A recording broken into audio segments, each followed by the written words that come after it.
It was in a minute. These are the minutes. Oh, okay, I didn't look at it. How much weight did you put in on? I went all through it, finally. Right. Brain just froze. Here.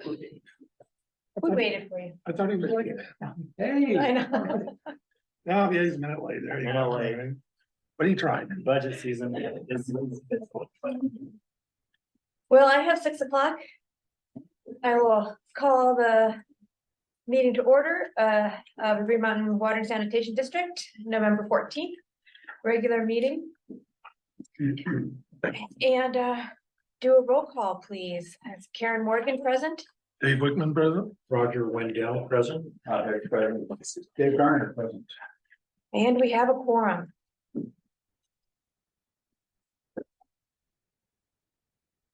Disclosure matters, item 2.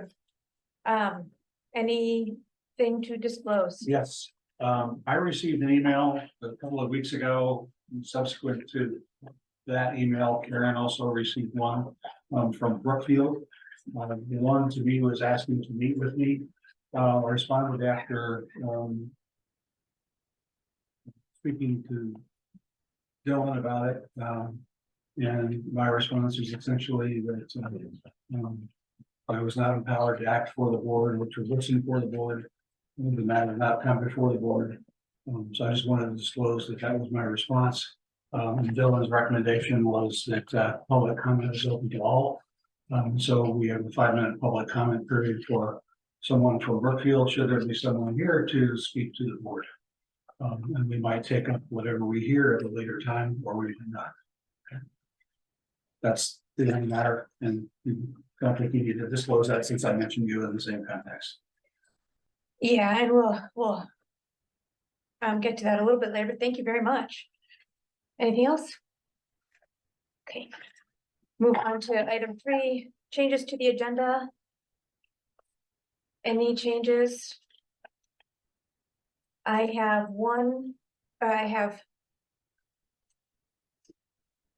I motion to remove item 10B, the Big Sky. That was a leftover from when I thought we would be meeting here instead of having to do a special session. So I don't think there's anything pending to discuss. Do Second. you think there is? There is one matter I want to bring to the board's attention, so if you all will indulge me, it won't last longer than a minute. But I think it's important to hear something that we didn't hear last week. Is, okay. Requiring executive session? I believe so. It's regarding something that was said to us in executive session, so I think it's appropriate to respond to it in executive session. Okay, Just to be fair. okay. Dylan can correct me if I'm not. Step outside, we can ask. It's okay, there is motion and a second on the floor. Currently, to have, Why don't you just leave it on the agenda and then we can take it up at that time? okay, So then you're withdrawing? I'll just call a vote Okay. for it. All in favor? Aye. To remove the item? We're removing an item and adding an item. No, we're gonna leave We're it. just remove it. I Okay. had made the motion to remove it. There is one, I guess I will, one in support and all that against removing it. Nay on my own motion, so that'll be 3. Are you abstaining? Nay, 4. Okay, motion fails. It stays on the agenda.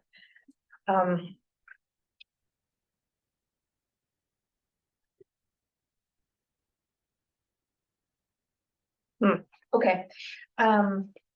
Also, we had a supplemental, which I already lost. Mr. Yost printed out a supplemental information for me, it's right here, and although it's not on the agenda per se, it's part of the district engineer's report, to have a presentation of for the Fed Center environmental report. I would kind of rather, if that is necessary, reschedule that to a place where it could be noticed so that public could see that. So,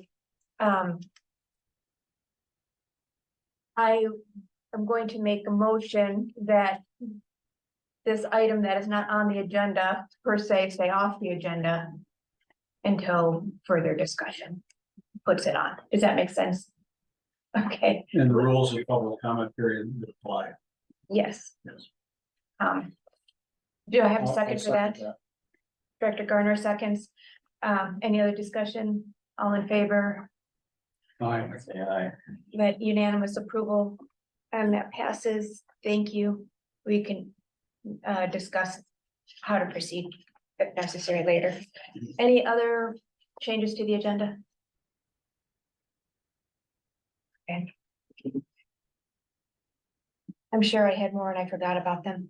All right, that moves us on to public comment. We have 5 minutes per person. Let me start. We do have people in the room.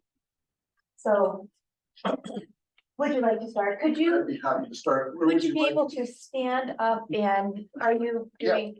bringing us papers? I'm sorry, so that we can hear you on the mic until you. Okay. Good evening. My name is Peter Lawner. I'm president of Brookfield. I'm here to talk about our Soterra project. I can hand maps around and I'll hold one. Solterra is the community is generally completely built out except for this small area filing 18 and 20. And then up here filing 21. And I'm here to talk about the request to receive our remaining taps for 18, 20, and then also 21 at the appropriate time. So to start, sorry, I'm having a lot of pictures here, but I'll hand that around. This is filing 18 and 20, and it consists of 35 lots. You can see that we have 4 homes under construction that have taps. The streets are in. We have 7 available taps for this area. And I'm requesting that that the board do what to direct staff to do what they're supposed to be doing, and that's issue the remaining 28 taps for this area. We have the check has been already submitted to the district. No work is needed. All the pipes and everything is in the ground. So all we need to do is get the paperwork from here to the city, and then we can pull our remaining building permits for this area. We've got all our underground utilities in, our streets are in. We have over $4 million of investment in this land, just in this area. And again, all requesting is that we ask you to do what your role is to be able to direct staff to provide the permits. Within this specific area, if we can't go forward, it continues to drive up the cost of housing because we're carrying the land and all those infrastructure costs.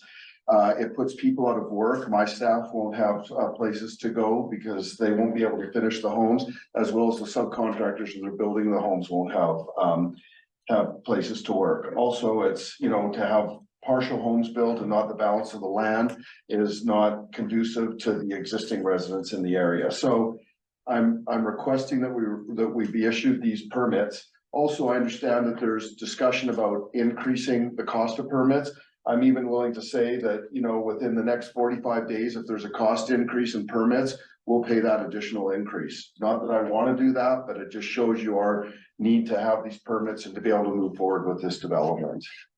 The second area, and hopefully I'm getting where I'm on my 5 minutes, this is filing 21 right here. And sorry, let's give you one and I'll hand this out. I just want to show you that these homes are under construction complete. These are nearing completion. These are complete. And you can see there's a fence around the area filing 21. This is for 59 taps. We want to finish out this area here and then move to this. We don't need these taps immediately. I would say first part of next year, first quarter next year, we need these taps. But we're also requesting that we get the taps for these 59 units this year. So that's my request. And I would hope that you could direct staff to issue these permits so that we can move forward with our development. Thank you very much. Thank you. For the presentation and all of the handouts. Thank you for being brief and complete. Okay, thank you. We have another guest and, he's here in person, Scott Waldmeyer from, Vertex, he's environmental consultant and, Dr. Helmut from, Lincoln Properties is here too. They probably didn't pick up what just happened, but because of a procedural thing, even though they had requested it, I'm not gonna be able to allow you to be part of the, my district engineer's report. However, I think at this point, I didn't give you 5 minutes, so perhaps now you and Tucker can give a 5-minute presentation to the board. Sure, I mean, I'm happy to. I know Tucker's on the line. Tucker, I don't know if you want to start, but otherwise I can take it from here, I suppose. Sure. Can you guys hear me? Yeah, we can hear you.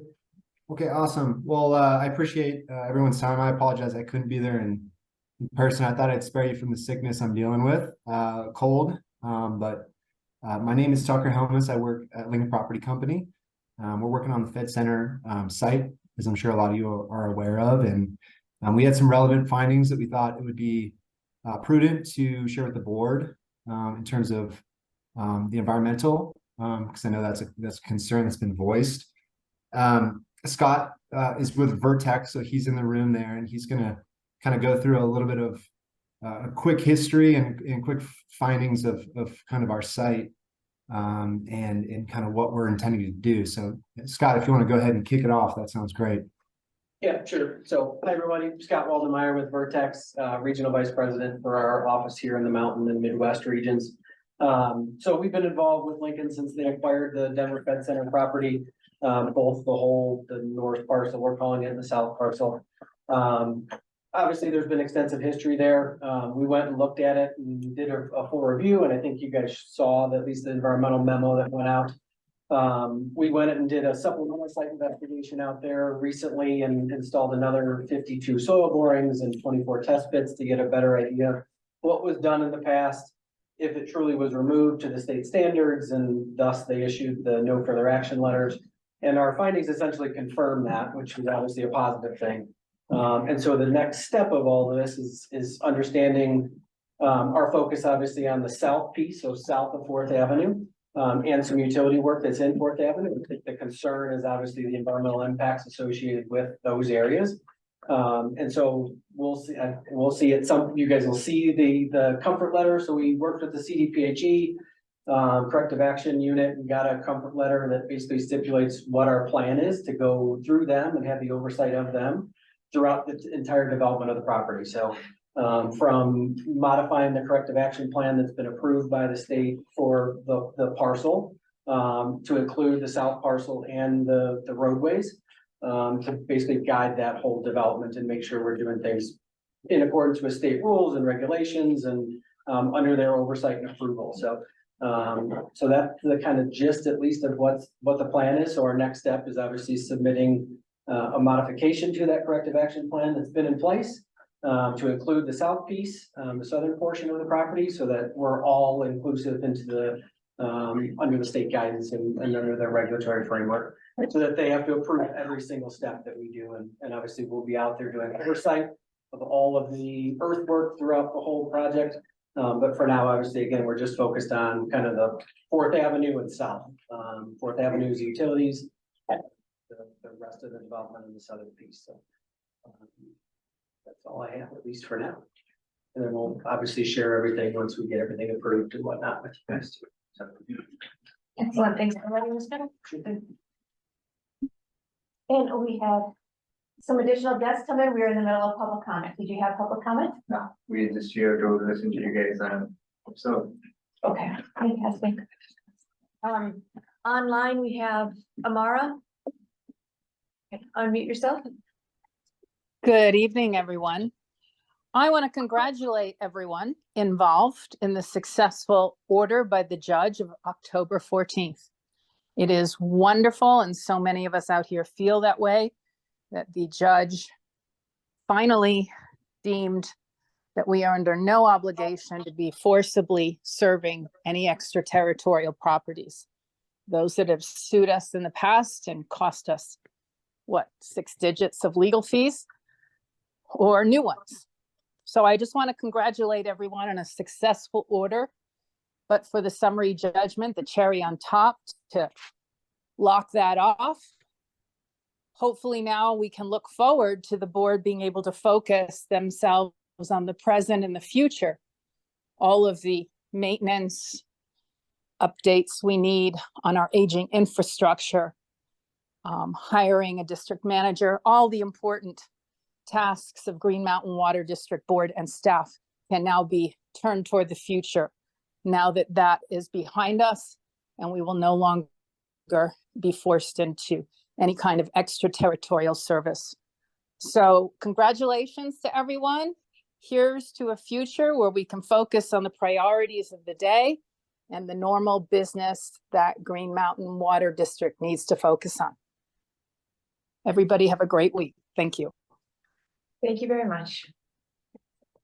Ludmilla?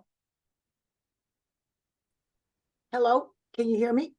Yes. Yes. Hey, I fixed my computer. Aren't you happy? I am shocked. So I can get off the other line. Anyway, want to say good afternoon or good evening. I hope everybody's all right.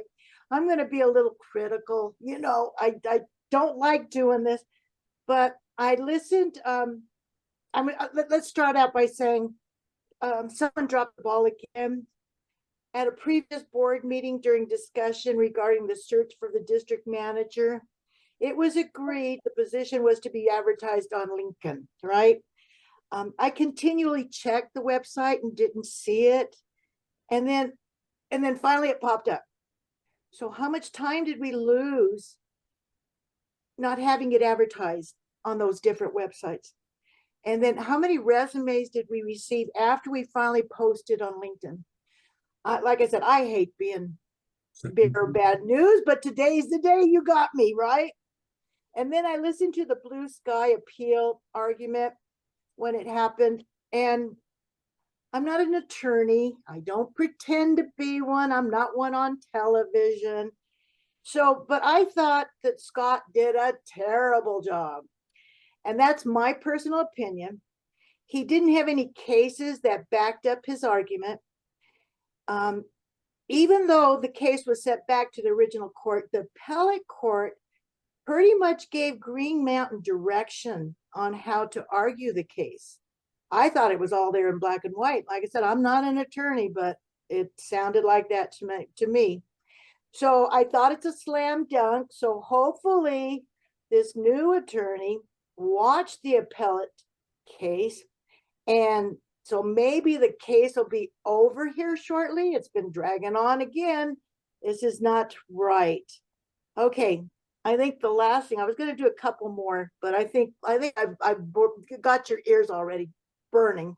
So let's just do one more thing. So the board is going to discuss the ravine draft agreement between Green Mountain and Lakewood. Why hasn't the board taken into account Mr. Beckwith's report by drafting either a new agreement or fixing this agreement and shifting the responsibility entirely to the owners of the structures, etc., per Mr. Beckwith's report, which is the city of Lakewood? I want the board to stick up for us customers. I watched the city council meeting when a poor lady was almost crying for $23 in property taxes because she wanted to buy groceries. So times are tough for all of us. I know the board has got a lot of decisions, but think of the customers, please. And yes, I will. Omara is right. That was a great win for Green Mountain. Contract law. We had the contract. It was null and void. I'm glad this judge listened and knew the law. All right, I won't get to the other two. I think that's enough. All right, guys, good luck. Thank you. I don't see any other hands raised online. Anybody else have anything to say?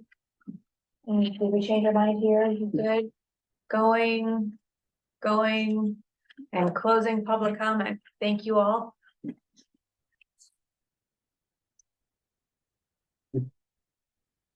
We are on to approval of the minutes. We have, what? Six, seven?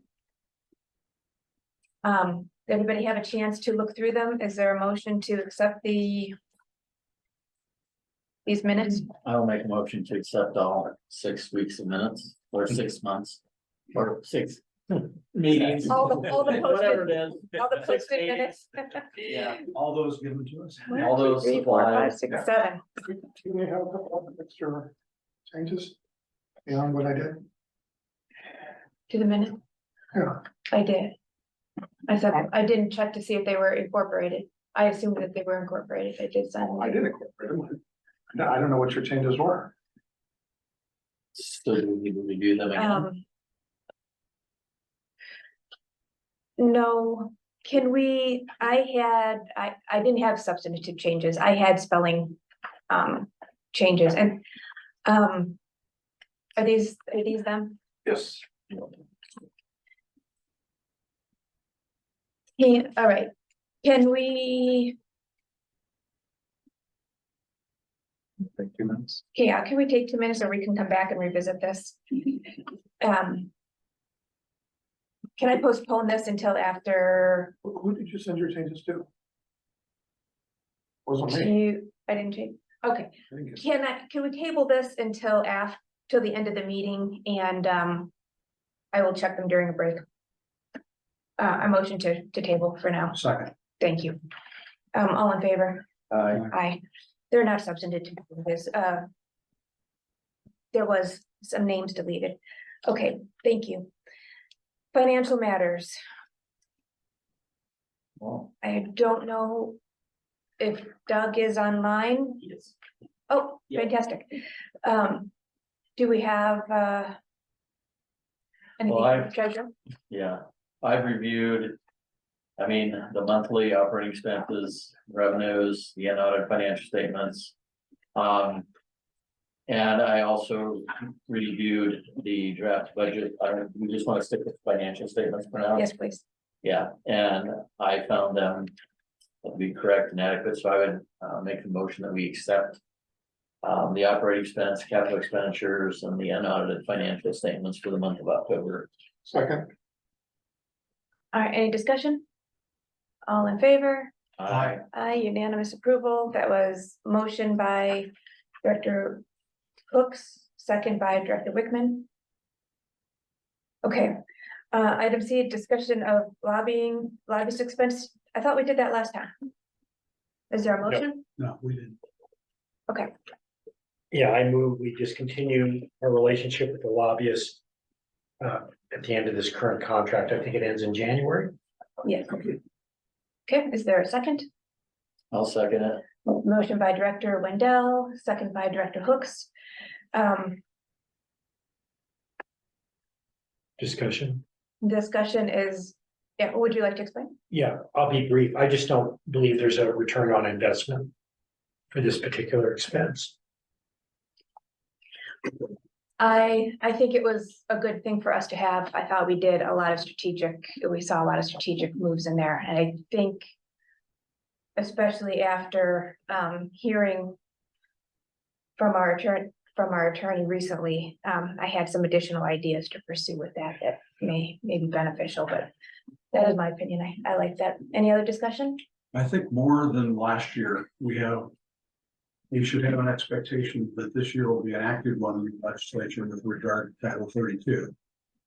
And we don't want to be left out of that argument.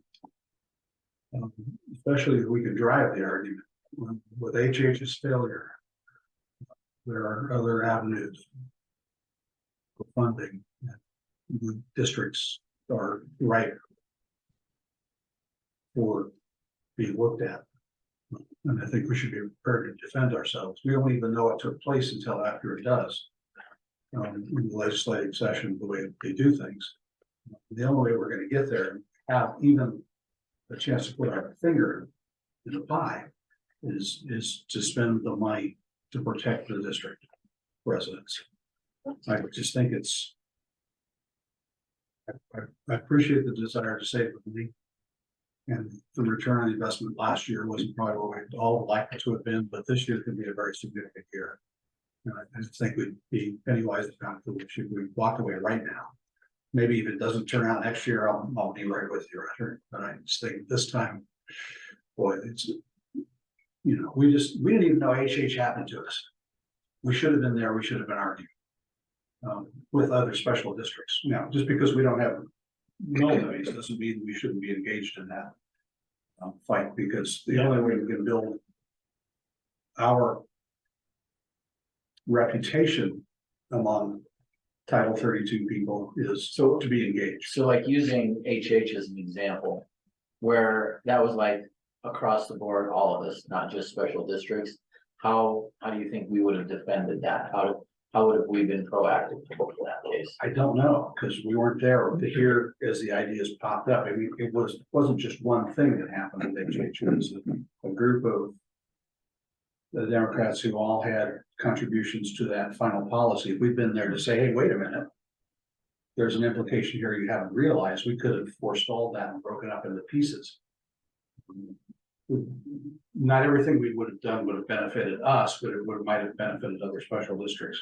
And the more we can coalesce together as a single entity of special districts, the better off we'll be, excluding the developer community, of course. I just think, you know.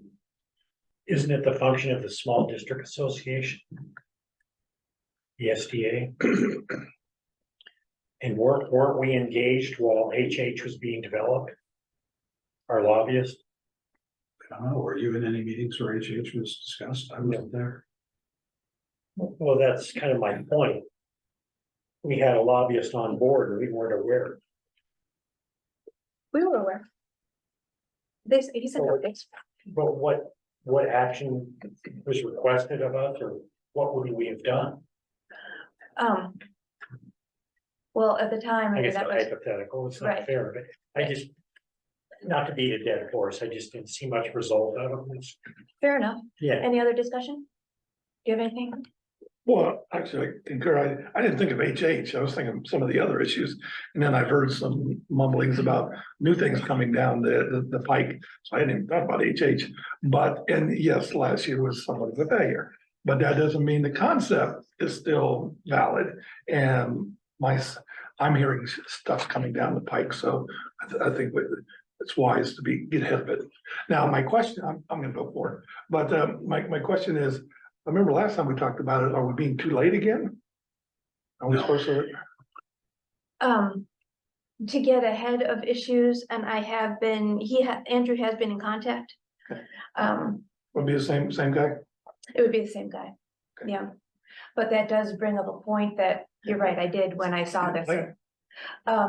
He has been in contact. There hasn't been, the people who were driving some of the issues that we were looking at last year are having fatigue, and some of them are switching places. So it is all jockeying. But we could use somebody else on the legislative committee if anybody is open, which I will open up after we have this. Can I close this discussion and call for a vote on a positive would be to remove the lobbyist? All in favor? Aye. Director Wendell, Director Hooks in favor, all those against. Director Garner, Morgan, Director, hey, you. and yes, and Wickman against, so motion fails. It would be helpful to have somebody else, keep my brains fried. It would be helpful to have somebody else on the legislative committee. If so far, I'm the only one I have asked. Director Garner, you were not present when that happened. That's true. As I told you privately, I would be happy to do it. I just divested myself of a business last week, so I'm now with free time on my hands. And I have an office available for us to use 2 blocks from the Capitol at the University Club where I'm a member. So we have a little more flexibility. I'd be happy to do that. Fantastic. Unless there's, a member of the board that doesn't want me to do it, and then I step away. I'd be thrilled to have you do it. We'd all be thrilled. I said, I'd be thrilled not to do it, but all right. Either way, it works. Well, so then I make a motion to have the official legislative committee composed of Director Garner and Director Morgan, I will continuing second on. that. Director Hook seconds, all in favor, any discussion? All in favor, unanimous approval, thank you very much. Can I segue here, Jesse, could I impose upon you to, I'm gonna forward you the email that I have for the minutes. I can't see edits on the phone, if you would be so good as to check those two and see if they're in the current versions. We can look back at that later. Thank you. The draft, moving on to the draft budget. If Doug is online, could you walk us through some of the changes for this year? This will be the first, it's rather official, so do it again, and we'll do it again in the December official hearing. Yeah, absolutely. So the difference between the draft that was presented at the last special meeting on October 24th was a decrease to the percentage for employee costs. Went from, we had 3% down to 2%. The other changes were made to the capital reserve revenue built into the water and sewer rates. The increase would go from, for water would be a 77 cents per 1,000 gallons increase to the water and 73 cents per 1,000 to the sewer. That would be enough to generate enough to cover all capital expenditures that are planned for 2024. That is those are the major changes from what was already presented. So it's like 15.5% on the water and like 18 something on sewer, does that sound right? 15.5 on water, yes, and about 18.3 averaged out between all the different classifications. I'm just yes. making sure we're talking about the same budget I went over. Yes, sir. Okay. But other than that, nothing else has been changed, and with the lobbyist remaining, nothing will be changing further unless directed. Thank you. Do we have any other discussion? Anything else came to people's minds about the budget? Yay, all right, so then we're ready for an official hearing in December and possible approval of the budget then, including tap fees that were rolled into that. No, not into the budget, that would be a separate motion. Okay, any other? Sorry, one more thing. The Appendix A, that was the draft that was put out. Did Yes. anybody have any questions or concerns about anything that was changed in there? Because we did have a few different minor additions. Yeah, I thought I was fine. Okay. Okay. All right, well, thank you very much. We're in good shape then. Appreciate all your work. You And bet. everybody's looking at this. Okay, district engineer report, Mr. Yost. Yeah, Jesse, go ahead and pick that up, please. Let me divide myself in half really quick. Continue working on these minutes and do the Can I watch this splitting? It could be kind of interesting. Yeah, let me actually share it. that's painful.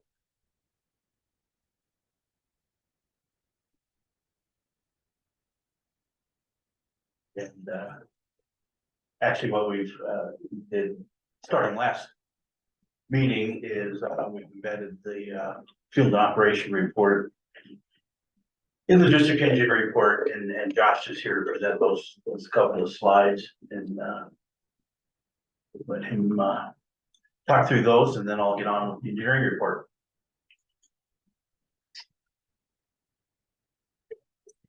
Yeah, main break season's here. With the radical change in temperatures, 30, 40 degree swings, we get a lot of that ground movement, which is starting to cause some leaks. We had one just over the ravine here. in Forest cul-de-sac, and that was a beam break due to ground shifting. The second one we had in October was from a boring company, actually behind Green Mountain Rec Center. They were doing a directional bore. The potholing crew who identified where our utility was for them on their plan profile was like 4 feet off. Wow. So they drilled right through our pipe. We rushed out there, fixed it, we sent them the bill. City of Lakewood has since removed them as a contractor within the city of Lakewood, so. Lakewood gave me their main contractor's information so I can let them know, and hopefully we can get paid by them. Instead of the boring company that's long gone, so. Night insurance, night commercials has been out. They've replaced all the roofs on all of our pump stations. They're working on this building here. I think they should have it wrapped up tomorrow. Gutters and siding will be done on front and rear elevations here. And a couple of other facilities, so everything will be up and running, and new roofs. It's all from a storm from back in 2017, so we actually benefited from this from Even the new one? they honored the 2017 contract that we had with them, so we only paid, I think it was 2%. Or no, we had a fixed deductible, and now they have a percentage now, and it's cosmetic isn't covered, so there's a lot of issues that we fixed on this claim that would have been extra cost to the district. In today's. I'm glad it took them so long to do it. Yeah. So, that should be wrapped up here and on 2023 money, since they've already cut us a check for all of the work that's being done, so. That would, good. Affect our 2024 budget. That's all I have.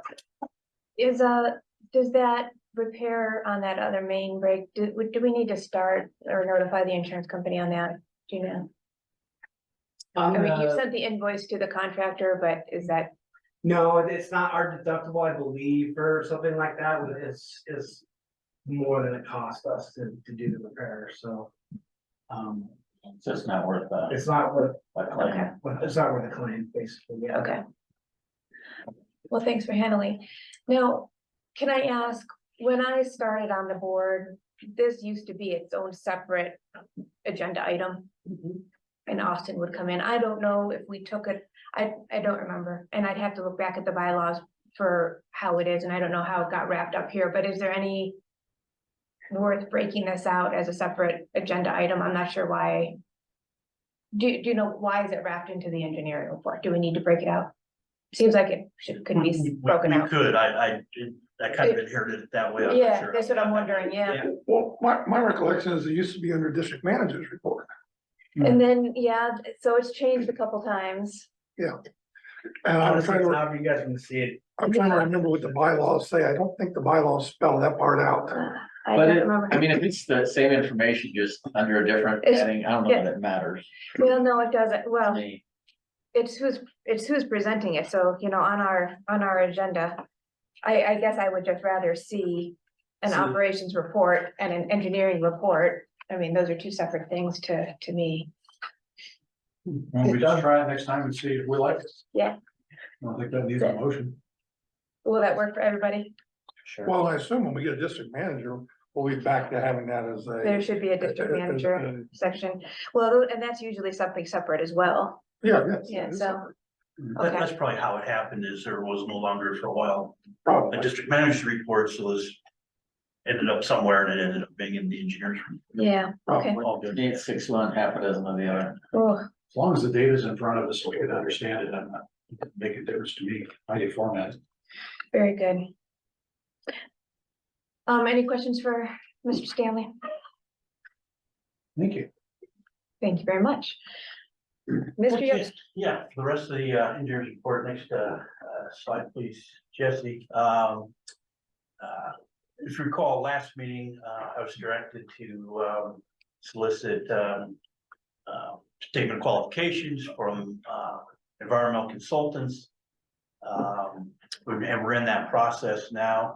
The statement of quals are actually due tomorrow, and then we'll start the process of, shortlisting and interviews, much like we've done before. So, it looks like I'll be prepared at the next, at the December meeting to present the selection. And at that point, we can, negotiate, scope and fee. In the meantime, the developer, and again, I apologize for my misstep here, but I should say, Well, before you go there, is there a board member participating in this down select? yeah, it'll be the same selection committee as before, including Todd. I think we could talk about that, but let's take this one step at a time. I've got a lot of, we're rolling up a whole bunch of assumptions in here. So let's start at the beginning. Please proceed, Mr. Yost. Okay, so in the meantime, the developers is aware of what we're doing and why. They reached out to me and said, well, in the meantime, we are doing what's known as a phase 2 that we're preparing to submit to CDPHE. And so, again, nothing I'm presenting today. Am I asking for a motion or anything? This is all FYI. I mean, obviously you can do as you see fit. So that's why when they asked to be part of the presentation, I agreed to do so, but I realized that was out of it. So that said, just last night, I knew this was coming, but just literally got it last night. Forwarded it to y'all this morning, a letter from CDPHE to me outlining their understanding of what the developer, Lincoln Properties, using Vertex as their consultant is going to do. And this is all fine, it's background information, but it will impact the scope of work and ultimately then the fee and the schedule of the consultant that gets selected to be our environmental consultant. So How does it affect scope of work? well, by a lot, Dave. Great question. Thanks for asking. But the fact that they're doing boring and test pits and so forth, if that work is being done, then we can take those. We can take the results of those samples, those tests, have them vetted by CDPHE, and then have our consultant weigh in, review those, but not actually have to perform those borings and those test pits themselves. Or I would argue that the opposite could be true, and we could find deficiencies. The opposite could be true. We could find I wouldn't deficiencies. want to make the box too small. Yeah, no, that's a great point. Exactly. So once we have that, then we would be able to discuss it with the environmental consulting firm that we select in their scope of services. And plus, what are those things that Vertex is going to be doing for CDPHE that do not maybe do not address specific concerns that Green Mountain Water might have above and beyond, or different than what CDPHE would look at. So that so both of those things, they would be how once we have that information, then we would be in a better position to negotiate with our consulting firm what exactly they're going to do, how, when, and what schedule, what their scope, and so forth.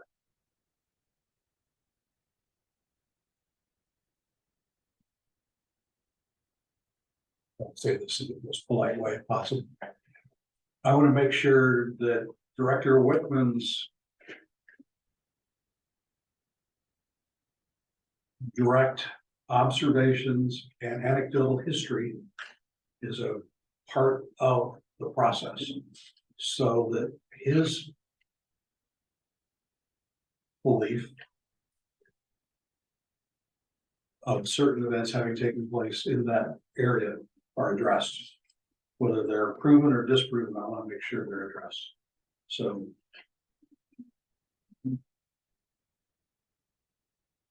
really struck me as pretty damn significant. Right, and, you know, just to follow up, I'm just relaying things I heard, Yeah. and I don't believe them or disbelieve them, Mhm. but the point is, they should be looked into, so sure. I think due diligence requires that we do it.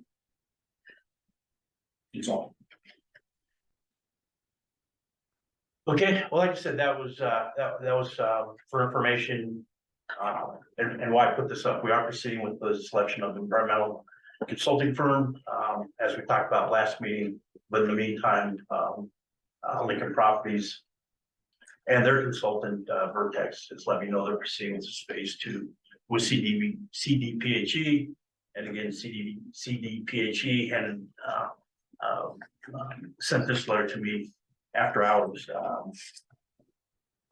Has anybody talked to EPA? I don't know. I think it would be prudent. Well, My experience with Colorado, when I was on council, is they kind of gave me the impression they just wanted things to go away. They were a real rubber stamp. So I wasn't real impressed with, and then even today, when I go on their website, and look for this stuff, it's like, well, we have 100 things, and maybe down here, number 1 might be the federal center. Not really sure. It's like, doesn't look like you guys gave this a lot of emphasis. What I remember at the time was their sense was they wanted to get this property developed because that was revenue to the state. And so they didn't seem to be real motivated to really check real hard. And so I think EPA might be a little unbiased. okay, yeah, generally speaking, the federal agencies like in this case, EPA pushes down their delegation to the delegates to the state agency. So for environmental issues, EPA would generally, unless they need to be involved for some reason directly, we defer to CDPHE. Well, let's check it out. Okay. We only doing it once, so let's make sure we get it right. I was told today by a source that we should also ensure that our environmental people ask the Army Corps of Engineers if they have any relevant documents related to this property. My understanding is that they do, and that they might be significant.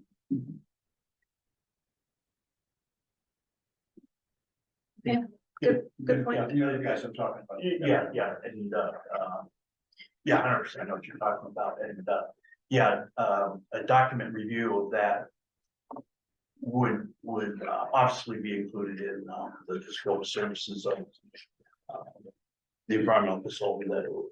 I understand that wasn't done in previous effort by the state. Okay.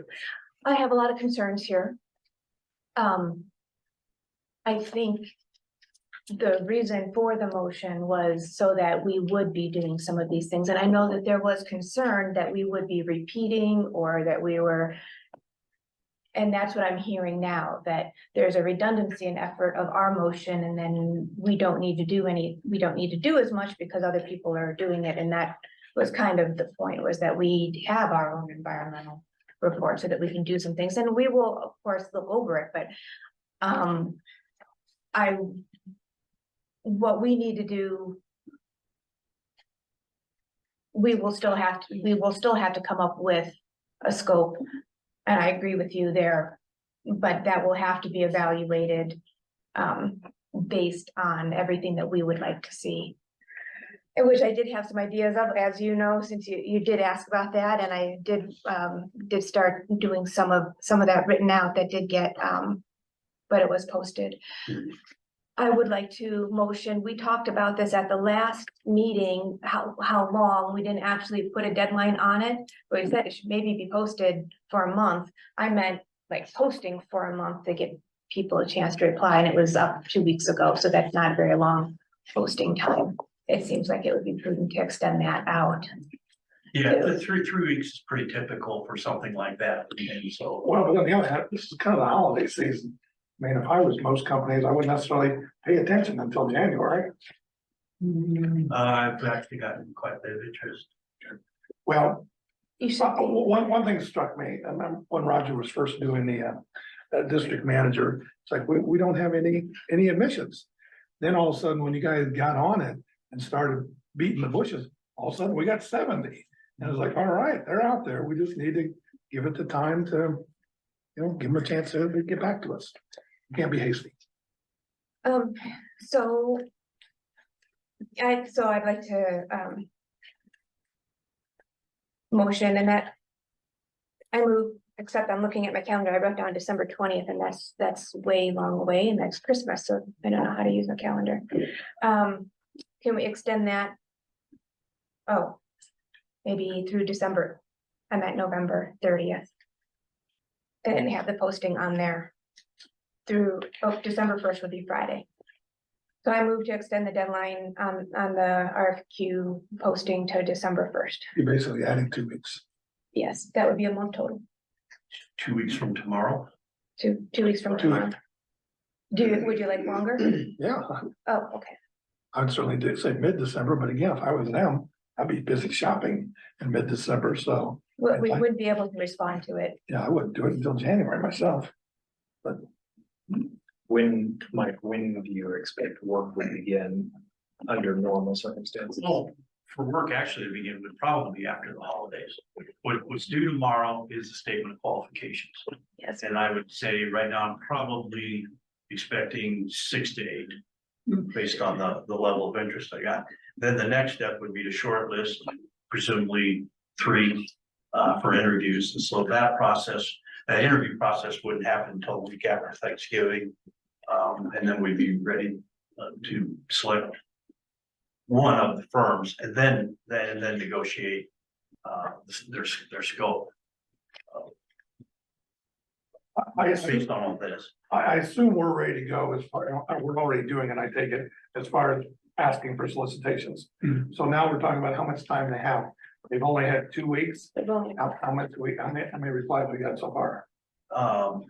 I've probably had 10 inquiries and sifting between the emails and the phone conversations, I would say I'm actually expecting 6 to 7 to actually make a submittal tomorrow. In fact, 2 have already submitted. So the SOQs, that train's already left the station. That's happening. So if we add 2 more weeks, how many more responses do you expect to get? A neighborhood. I mean, I'm not real comfortable with 6.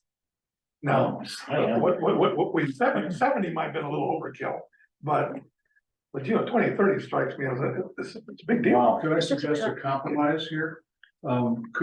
Since Director Hooks is on the selection committee here, could we give him the authority to look at all of these and say, hey, we got enough here, we can move on? Or do we want to second guess him and review it? Yes, I would like to discuss the whole selection committee because that was not for this project.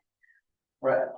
I will tell you, in our office, we're lucky we get 3 bids on something, let alone 6 or 8. We do not have 6 or 8 at this point. Well, we have 2, but I mean, if he expects 6 to 8, We may. that's like more than adequate. I mean, that's more than we would typically ever see, Dave. I mean, so if we're just like trying to sign people up for the sake of signing them up, I don't know that that's a good thing. I'd rather truly have firms that are interested in it rather than just trying to get a volume of people. Well, the quality, of course, is what matters. But again, I'm thinking, would you say you get ordinarily 3? Yes. Doesn't strike me as a lot to work with. Pretty normal. There's a process in professional services companies like architects and engineers. They make go or no go decisions. These are not cheap. These are not arbitrary. You have high level people working on these, and they'll look at the situation. One of the first things an engineering firm would do is say, "Oh, the first time we hear about this is when it's on BidNet. We didn't know anything about it. We don't have a good chance of being selected. We're not going to put our resources into making it submittal."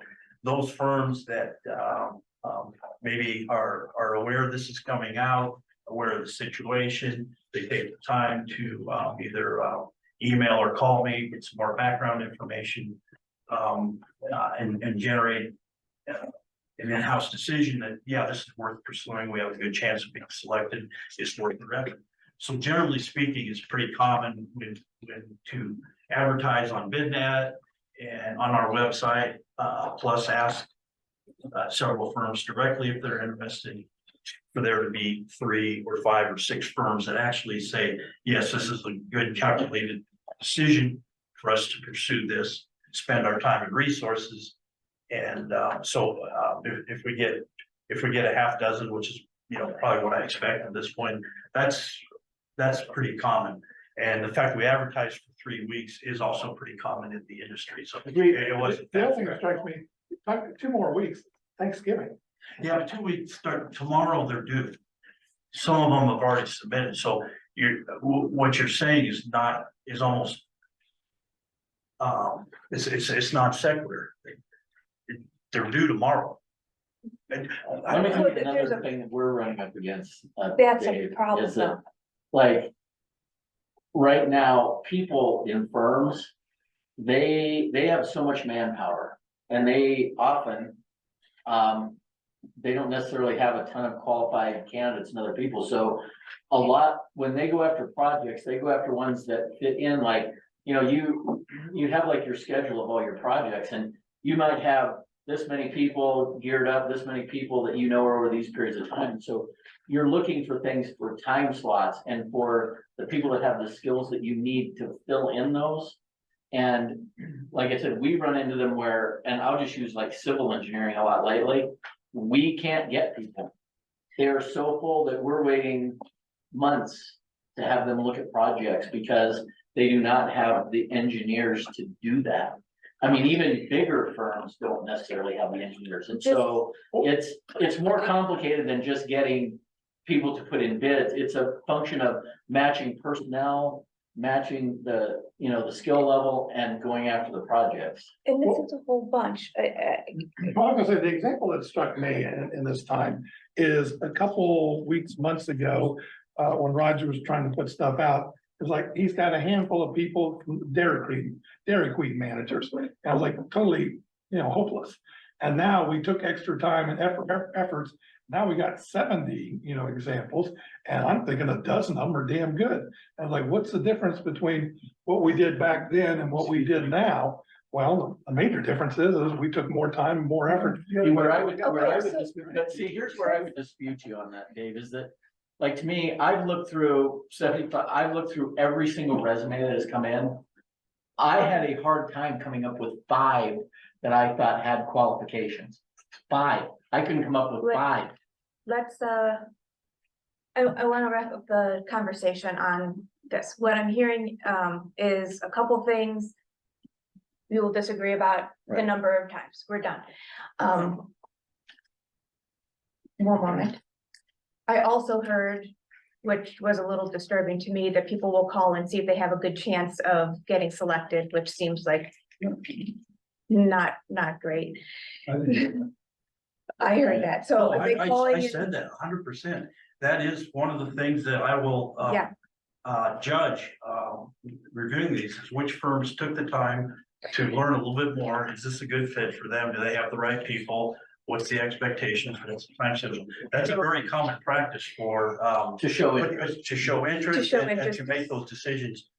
Todd was just talking about, do they have the right people? Do they have the right time frame? So the fact that potential respondents would call, in this case, me, and ask more about the project, that's not only is that acceptable, it's an industry standard. In fact, that's one of the criteria I use, is to how interested. They just pull stuff off the shelf, staple it together and say, here's our statement of qualifications, or do they take the time to understand the scope of the project, what's driving the project, and tailor their qualifications and their people to be more specifically. So what you're saying is not, if you're saying that's inappropriate, you are not right about that. It is not only is it appropriate, it's encouraged, and it is actually a reason to look more favorably on a firm if they show that additional level of interest, not just mail in a handful of resumes and say, here's our qualifications.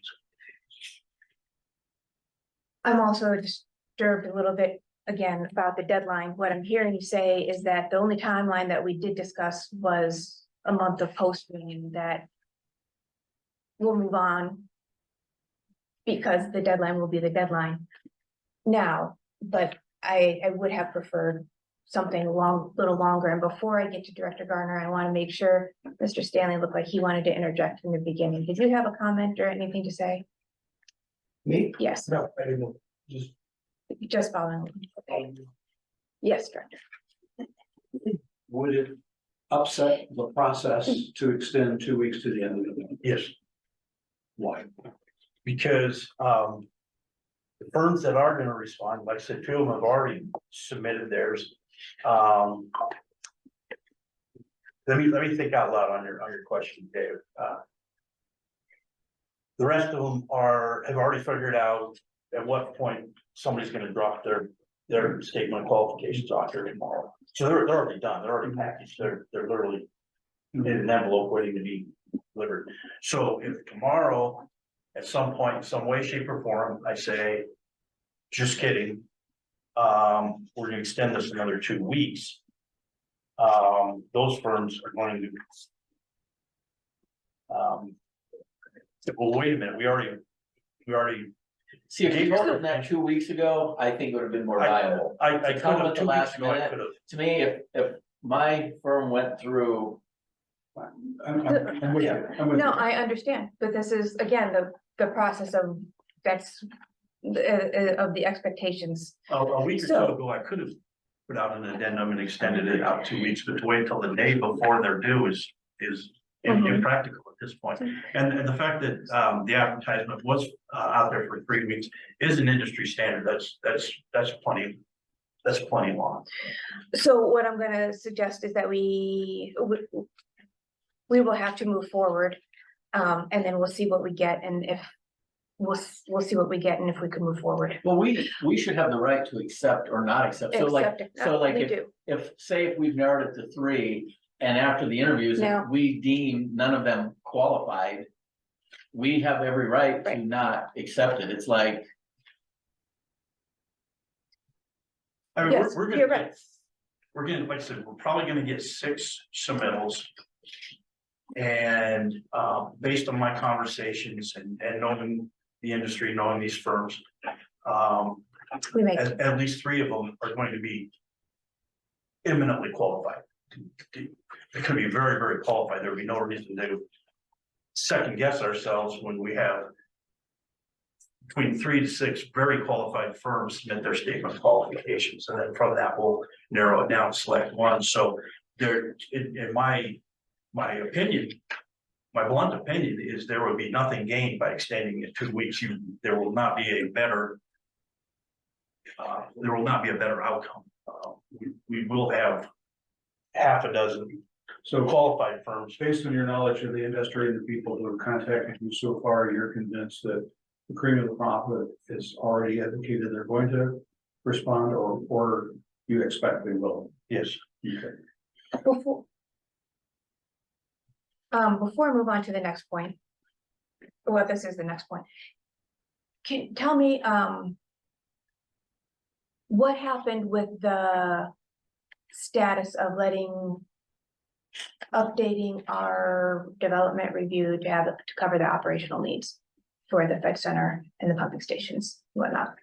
JVA was working on it, and then we pulled JVA off, and now is anybody doing anything? Did we ever let them know we were gonna have to do something with the pumping stations? The hydraulic modeling for the Fed Center or The Fed, it was the Fed Center, specific to the Fed Center? yeah, Right now, JBA is still the firm doing the hydraulic modeling for the Fed Center. yeah, and there was a letter of the capacity needs, and we needed to add to it about the operational needs. That has not happened yet. Okay, But, oh yeah, we haven't replaced, well, JBA has done their things. Now at this point, it's communicating the operational things with right, Lincoln Properties. That's yes. that's. It was my understanding that was gonna roll in, we were gonna modify the letter from JBA and make sure that, because it was inadequate and as it was in the first place, so it was, Correct. but, okay, but that has not happened yet. Yeah, but Okay. that's regardless of JBA. They've kind of really done their thing. Now it's really up to me to Okay. communicate. Okay. I didn't wanna leave that out. Back to, so if we are going to, here's the next concern, and there are a lot of assumptions going on, is how to select how to select these, but also assumption number one is how to down select. And assumption number two is when we're gonna have this done and discussing it in the December meeting. And you kind of rolled into, I don't know if you have this on your slides, but we do need to discuss.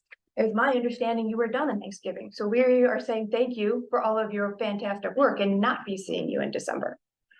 So what am I missing? Yeah, that's a nice segue. I actually talked about that in subsequent slides, and I've had one-on-one conversations. As this district manager rolls itself out, I can, and even then, I didn't say I want to do a full stop quit. I want to start on the glide path. So I've been working more than 20 hours a week. Okay. Lately. I'd like to cut that in half, have a diminished role, maybe more like 10 hours a week. And in fact, I'm glad you brought that. Can we go there? And come back to this. Yeah, we can come back to that, right? So you can go back. There we go. Let's start there. So here are some things in the last 6 months or so, 5 months I've done.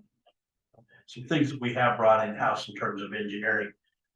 One is we're developing project management abilities here. We're looking at a couple of different platforms to help with that. And then also we're bringing in risk management, which is obviously a subject matter that Dave Garner keeps bringing up to us. And so we're working that into our process, and even in negotiating the contract with the on-call engineer, Dylan and myself and those firms kind of back and forth on how to allocate liability, things like that. So we are bringing that in-house, and the staff that is here now, Doug and Josh and Sam and Jesse are involved with that. Go ahead in the next slide, please. Briefly, that is part of that risk management. Did anybody ever contact Special District Association? They'd offered to contribute. I did. Okay. I did. I can go back to that. Yeah. But yeah, that in fact, that'd be a great example, Dave. So thanks for bringing that up. So we are, go ahead. We are doing more and more of the construction administration in-house. Before that used to be just really a black box handed to, for decades, Merrick, or it was McLaughlin first, but, and they would just really handle everything. More in there with Josh and his crew. We are handling construction administration. We still need to bring the design engineers in and have them involved, but that is something that we are bringing in-house. Hydraulic modeling, also more and more we're taking ownership of that, and so Sam is going to be maintaining the input and the output files. So we can use different consulting engineers to plug and play with the modeling, but instead of, again, being in a black box, give it to the consultant and they spit back an answer, we'll actually be managing that process. And same with financial planning. That may not be the best way to put it, but as we talked about last time, Sam is developing some using the spreadsheet, putting some methodology together for how we determine system development fees. So Sam is growing in that regard also. And even while he's not here tonight, he's actually at an AWWA conference about tap fees and system development fees. So that's something that more and more we're able to do in-house, that maybe up until a couple of months ago that was just farmed out to the Raftelises of the world. We may time to time still need consultants, but now more than ever, Green Mountain Water with the staff is confident that that we can produce working models to figure out what those fees could be. And then same thing with development review. Up until very recently, just earlier this year, again, it was a black box, and so any kind of development request, big, small, or anything in between, would just be handed over to Merrick, and then they handled everything up to including figuring out the tap fees, all down the line, and now, more and more, we are absorbing that, we're handling that in-house, the administrative part of that. Time to time, if there's modeling or other, issues that require a PE's review, yeah, we'll have to farm that out to consultants, but, and so these are all things that, I've been working on, with the staff, and, at that point, I can have a much lesser role. So much of my time right now is with development review, and some of it is administrative. West Metro Fire and Rescue looked at it, City of Lakewood looked at it, Denver Water looked at it, and the more we handle that with Josh and his staff, the less I have to worry about that. So really, I can just limit my involvement to the weekly engineering meetings every Tuesday morning. I can be here at board meetings, and then I can manage the engineering contracts, and that would be it. So I'd be willing to hang out and so to say, and be the district engineer while this transition takes place, but it'd be a much reduced role from what I have now. So yeah, I wasn't, and I've had individual conversations with some of you board members about this, so you're aware of what I'm talking about. And so yeah, my intent wasn't just to ride off in the sunset come Thanksgiving. It's just a glide path to go from 20+ hours a week to something less than 10 hours a week, but still be available to be the district engineer on a part-time basis.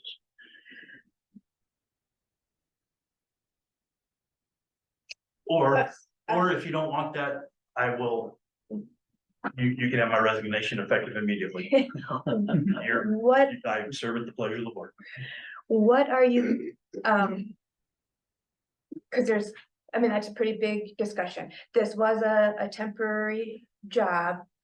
So I'm hearing that you are thinking to be winding down, but is there a stop? Are you thinking there's going to be?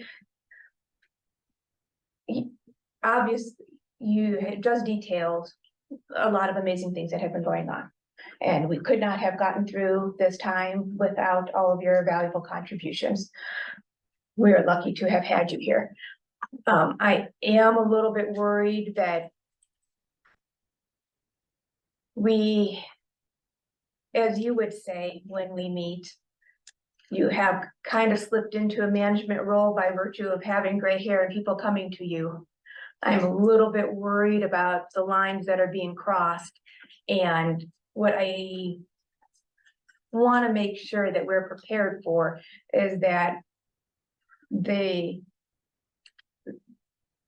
acting district manager, so to say, is not crimping the style of a new district manager. So that is part of the temporary nature of this job. Is it fair to say that you see your role ending when we've selected a new district manager and he or she is present and engaged? Yeah, no,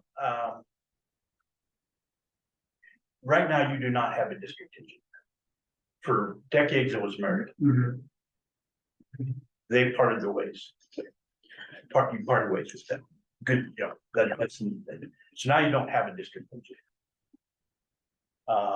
So that's the role that I've been serving, but it has morphed into other things. So yeah, I use that, like Karen said, I'm the gray haired guy in the corner office, so. I would say that, I mean, to me, I personally, I mean, if he was on a limited basis to still oversee and to have somebody in our own house that is our advocate, I like that thought. I don't think it has to be the district manager. I don't think it has to be whatever, but to me,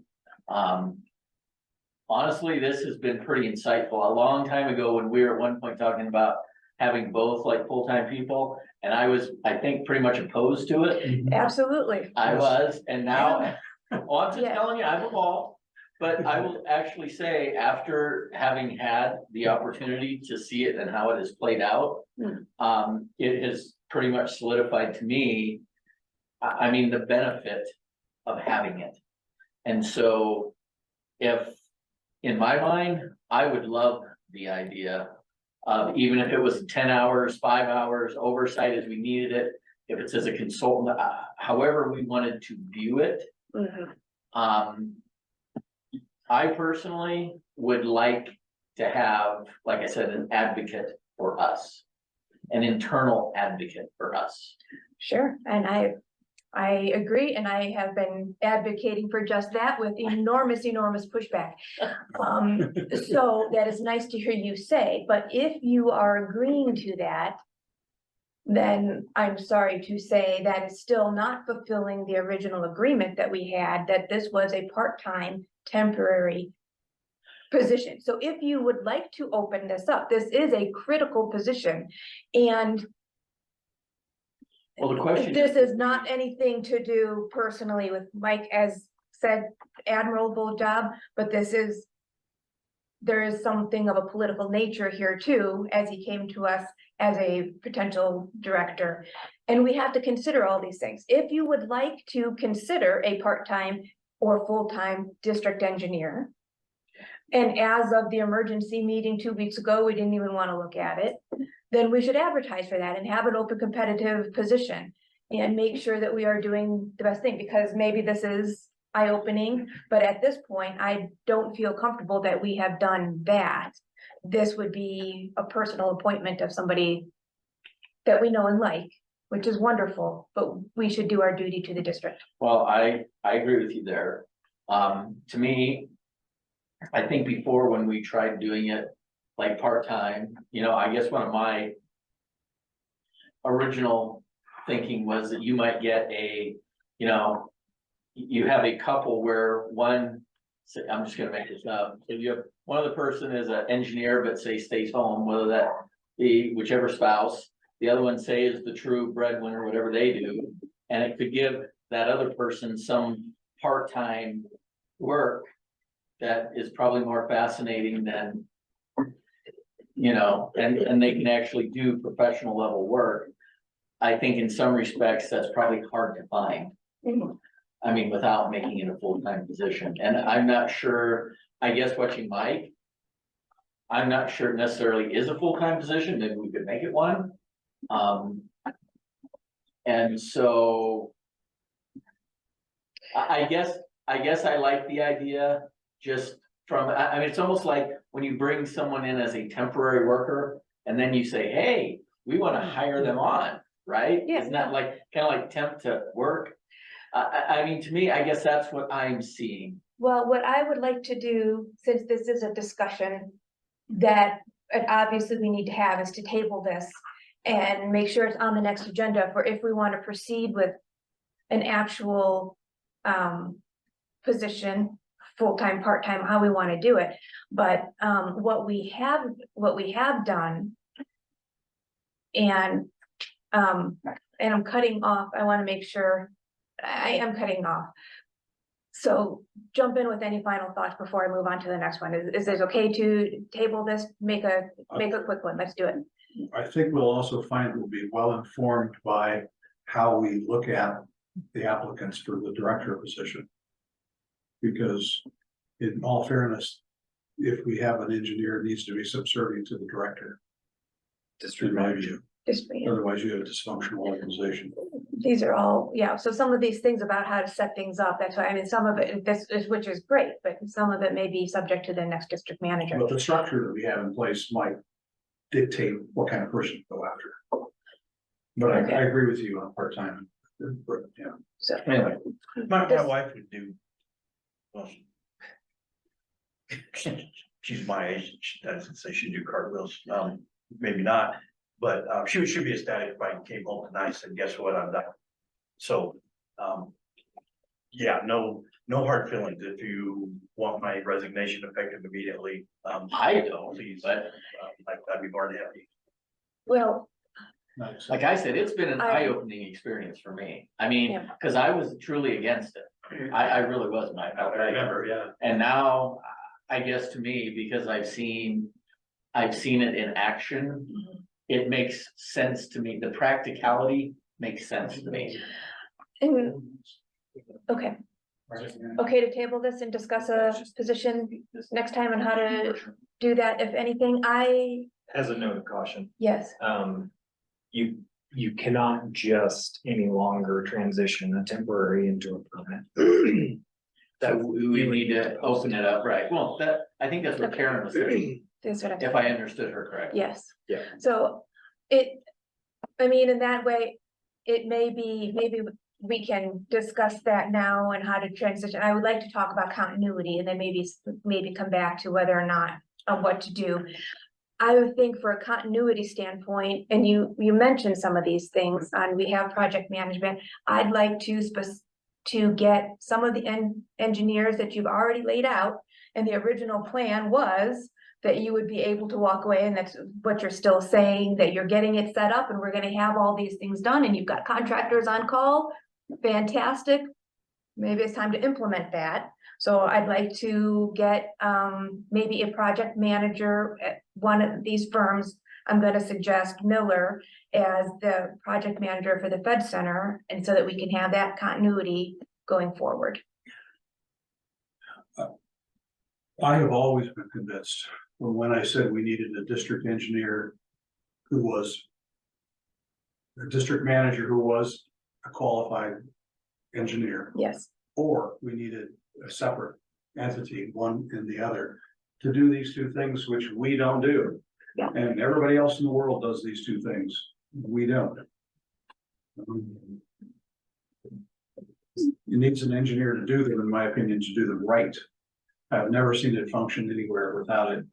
You look at all the major firms. I mean, Boeing wouldn't put anybody in charge of project or risk management who wasn't a qualified engineer. Neither would Lockheed or General Dynamics or any of the big players. So I want to make sure whatever the time period was, we could cover what we need to do, plus all the things we already are talking about. But I agree with you that just having a voice who knows something more than, that's an interesting drawing, what does it mean? It's really pretty important that it's been years since Merrick did that for us. Years, even, we were paying them, but they weren't doing this for us. You gotta get beyond that. I don't mean this personally. I don't care who that party is. Is it somebody who's dedicated to doing it for the district? And we owe you a debt of gratitude for just getting us this far. we do. It has been wonderful. Well, thank you for your kind words. Would you then, Director Gardner, support a motion to get Miller on board as the project lead and just get that transitioned over there for the Fed Center so that that would be the engineering, and they would have all of that in-house? I don't know that. I know this is something that Mike has a personal interest in. That was one of the things he expressed, that you'd want to stay on and work on that specifically. But this again is something that from a continuity Why? standpoint. We have Miller and Olson, Mhm. right? So I'm suggesting Miller just because Is for the project Is management. it time to bring somebody in to do that? I mean, I don't know where we are in this process. Remember Yes. back when it started, Lincoln Properties wanted to break ground before the end of the year. Sure, That ain't gonna happen. no, Maybe end of the year 2024. yes, but we still have deadlines now in these RFQs and getting the JVAs and the management and that kind of stuff. And just managing the emails and the whatnots. So we're gonna need somebody to be doing that, and that'll be also in 6 months. Okay, When we may or may not I just have. wondered if there's a reason you had a preference for Miller or Olson, and I understand. What I would be uncomfortable with is bringing somebody in to do that before we hire the director. I think I want a director to participate in that and be the person who says. When you say the director, you mean the district manager? District manager. The district manager. Yeah, just making sure we're clear. Yeah. It should be at that level, yes. I am concerned because we need we are already doing things on this, so I don't know that there's any reason to wait. If this person, the point of it will be to manage through the continuity, manage that project throughout, and the district manager will take some time to come up to speed. I don't have any strong Whatever. feelings either way. I'm just trying to get my arms around what we're really doing and why and what timeline. But why don't I bridge the gap until now and when a district manager is hired on board? I guess I'm offering that. Well, my concern is that at that point, then we just push that out, and I would like somebody to bridge the gap of the transition time for getting the district manager on board, and frankly, I don't know if we will see any, you just said how many qualified people there were, there are not gonna be too many engineers. So for this project, for a project management level, it should be at an engineering house, I think.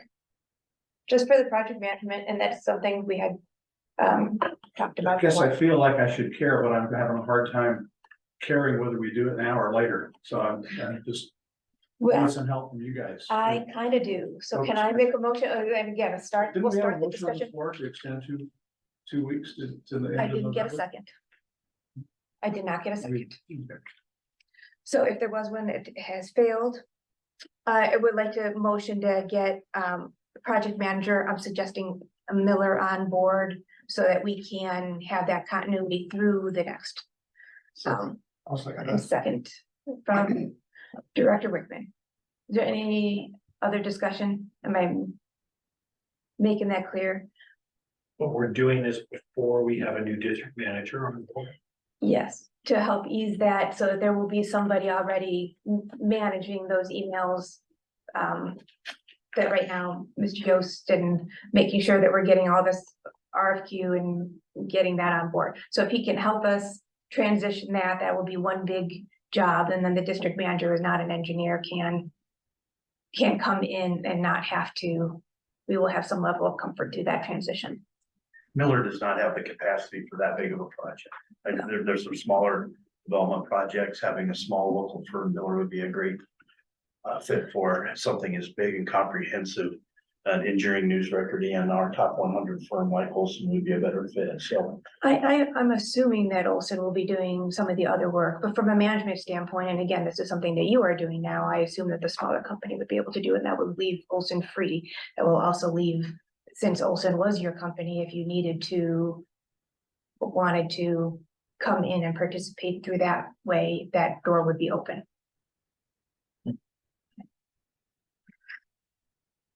Do we wanna vote? Vote all in favor So of I'm hiring. thinking about, I've been strategically waiting to weigh in. Oh, I'm sorry. Please, Director Wickman, what have you got to say? Well, I was waiting to see everybody's done.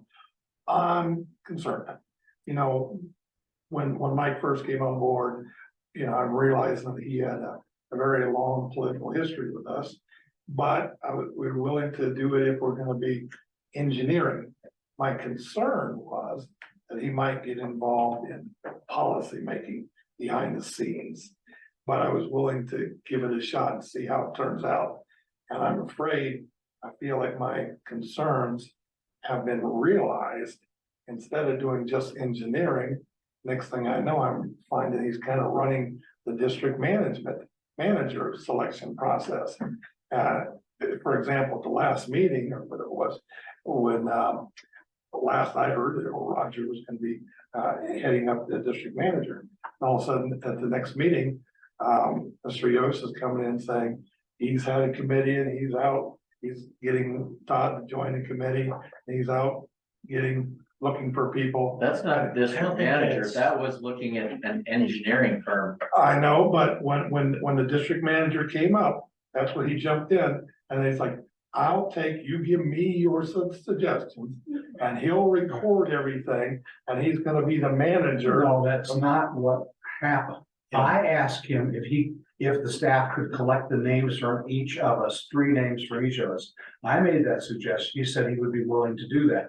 That's all it was. Nothing more, no policy. We still own the policy. Roger still owns the process. Well, because I've seen. actually, I do not own the process. This is another, you're right. I'm sorry, Director Wendell. Yeah, I was told specifically, I'm not the gatekeeper. So I welcome Mike's assistant, and Doug offered to help as well, and Jesse, Sam have chipped in, behind the scenes as well. Yeah, it's not my process. I meant, you got our process started. I started, but I'm not the gatekeeper. No, but the results are, all we need is just to know who we all, I mean, that's. We will go over that as well. Let's, there are still more things to do. Anyway, that's my concern. He shouldn't be involved with that. If he's kind of in a staff position, it's like we had somebody in our staff suddenly selecting their own leader, manager, stuff like that. You don't have the employees, selecting the CEO. It was inappropriate for him to be involved with that. And then my other concern is, I'm getting the impression that he's talking to a bunch of directors outside of meetings. Yeah. And it kind of concerns me that might be kind of a violation and, the, what's it called, the Douglas County School Board thing about, the walking quorum and stuff like that. That it might be kind of a getting around the restrictions about, because I'm getting the impression, I come in here, I think decisions have already been made. I mean, it sounds to me like we've already decided that he's gonna be staying on. He's already recruited somebody from staff for district manager. I don't know if he has a district manager. He's already working with somebody at the Fed Center. And then just now, we're talking about, we want, what was it, Miller versus his company, Olson. And he's like, no, we can't have that. And I was like, who's running who here? I'm getting the impression that he's kind of running behind the scenes. And I just think that's incredibly inappropriate. I'm not in agreement. I approach Mike and other staff members regularly for all kinds of help and guidance. I don't see anything wrong with that. We haven't empowered him to do anything different. Well, I don't know. Nothing inappropriate. All I do, I see him shake his head and three of you seem to do whatever he suggests. And I think that's inappropriate for a staff member. I do share some of your concerns. I would like to talk about the district manager selection during the district manager selection part. So if we can move on and we'll talk about it. But thank you for sharing. There's a pending motion. There is a pending motion. So let me just say, to get one of our firms on as project manager, and the suggestion was Miller, but I would like to approach them and confirm that. Motion is hire one of our on-call firms for a project manager on the federal center. And you seconded already? Well, are you redoing your motion then? No. What did I do different? Well, The you just said motion- now it's any on-call person Okay, before it no, was I'm Miller. suggesting Miller, yes, okay. Okay. All in favor? That would be aye. And Director Wickman, and then all opposed? I'm doing it again. Director Waddell and Director Hooks oppose. Present. This is a tough decision and it's a tie-breaking vote. It would be nice to have a voice. Do we have a reason for abstaining? I think you need to As I explaining. just said previously, I am conflicted. I hear the arguments both ways and I'm not convinced that either answer is correct. Okay. Do you have an alternative? This will leave it as present. And, okay, we will then next. No alternative. The primary reason is, I think we're moving a little too fast on Fed Center, but we ought to slow down.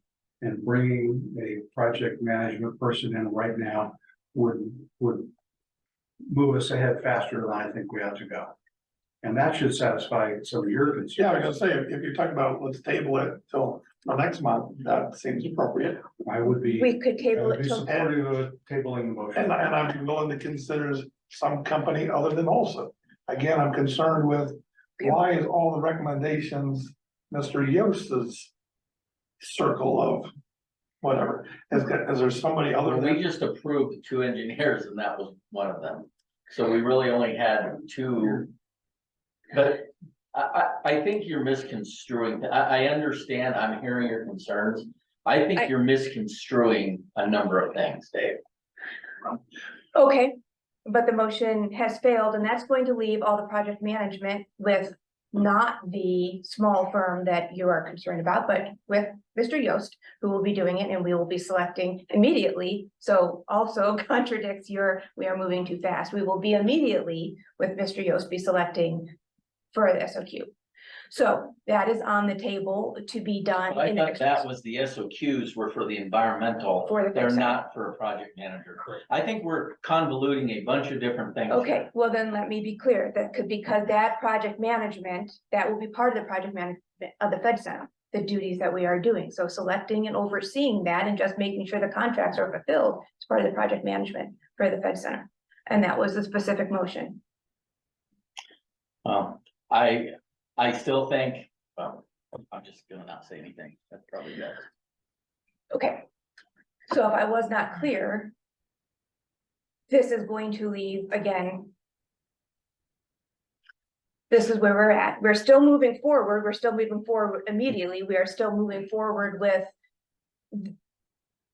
So what are your plans? So then we need to decide. We have tabled the discussion for Mr. Yost's timeline. This makes it difficult. Maybe I need to make another motion. Do you see my conundrum here? I do, but I have to ask Dylan. Because I said we might table this, isn't a formal action. I must move to table. Require a second. The motion failed. Well, I mean, the motion failed, yeah, Motion failed. there wasn't Motion a failed. motion to table. There was a No. sort of suggestion that might happen, So, yeah. somebody could certainly bring it up at the December meeting. Yeah, so it will I have to would be, also suggest that at the December meeting is when you're going to be discussing the environmental selection, so the board remains sort of in charge of that decision-making process. If you choose to proceed with that. okay, except that the suggestion on the floor is that the selection committee that was previously established makes the selection and bring that forward at the December meeting. So that is Correct. good. So the who are we selecting? suggestion is that Mr. Yost and Director Hooks and Director Wendell as part of that selection committee be selecting the No, it environment. was literally me, Mike, there was Sam, Doug and Sam. Jesse and Josh. There was like 6 Not, of not, us. yeah, not Jesse, he would have, could Oh, have, but he was Jesse. out of town. Oh, that's so- right, you were out of Yeah, town. so Okay. it's, So there was like 6 of us. And who are you selecting? What are you selecting? No, The that was environmental firm. previously when we were looking at the engineers. So we had looked at Miller and at Olson. And we had interviewed those 2 firms and we decided to accept both of them like as on-call firms. After the interviews. So Miller is a very small local firm right over here on Cedar. Olson is a nationwide firm. Yes, As well as, excuse me, RG Associates that are currently designing our 2024 IRP. But they had been That's gonna be, selected. yeah, that's gonna be their, So we have 3 of them. their interview process. Right, yeah, they were selected, our Gene Associates were selected months before that. and we were talked about having them just. Yeah, be they were the ones, project they're the ones like that management. long street where we're having all of that work done. Do you know what I'm discussing? I remember there were like 7 failures. Something, that is what we had designated them to design all of that, to have that done by the end of this year. And then we were gonna move into having the repairs done starting in 2024, if I remember correctly. Okay, so What are we proposing now? You just gave me the background, the history. Right. And now what's on the table? we need to figure out how we're gonna do this selection. And then that will be, part of that will be defining, the scope and going through all that, because that'll be Selection of what? the environmental firm Okay, for the for the fence. Fed Center. So I am. I would like to be involved in that process since I am very uncomfortable that some of the intent of the motion is getting lost. So, I would like to have you on that committee. there could be two if anybody else wants to continue doing that. Well, if But it's that's too many of correct. us there, I mean, I can drop off It's if you wanna just- take my spot. Are you still interested? I mean, Dave's implying to me, which is insulting. Dave is implying to me that I'm doing something subversive, like under the table. Which I do not frankly like. And so I'm offering to remove myself so that Dave feels good. Before you do that, let me say, I was going to make a comment that I thought you were way out of bounds. You were accusing another director of acting inappropriately. I don't think you really meant to do that, but that's what I heard. Well, like I said, this whole question about Open Meetings Act and stuff like that, seems like a whole lot of things are being done. I would suggest you might want to consult legal counsel. There Your is, understanding of the law is entirely different. Than I'm forced to agree with Director Rickman. I have concerns as well. I don't think it matters the letter of the law in all cases. I'm not thinking that anybody is meeting and saying you guys are all working together.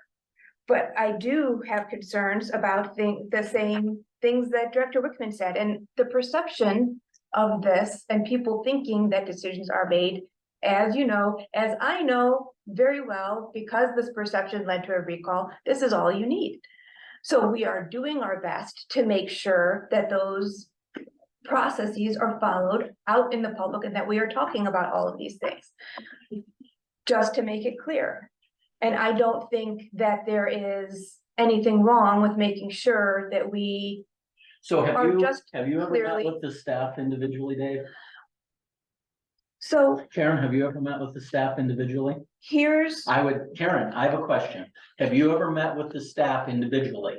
You are avoiding, this is No, my I'm point. asking you a pointed question, and I'd like Dave to answer it as well. Everybody meets with staff. Okay, then the implication is, anyone that meets with the staff individually is somehow doing something subversive. Well, I meet with Jesse to get my computer together.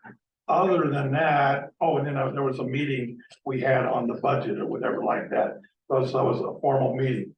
But my concern is, like I said, when I come into this meeting, I get the impression that people have talked about, is Yost gonna be carrying on? And I've never had that discussion ever with him, ever. I'm sorry, Just here in front of him today.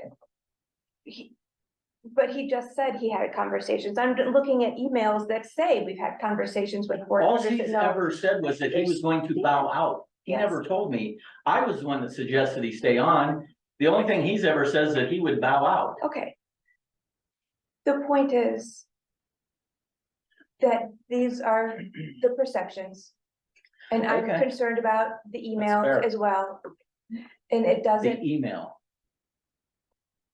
I've had enough side conversations with board members to know the questions posed are on almost everybody's mind, including public and staff members, and we should go into the board meeting with the answers.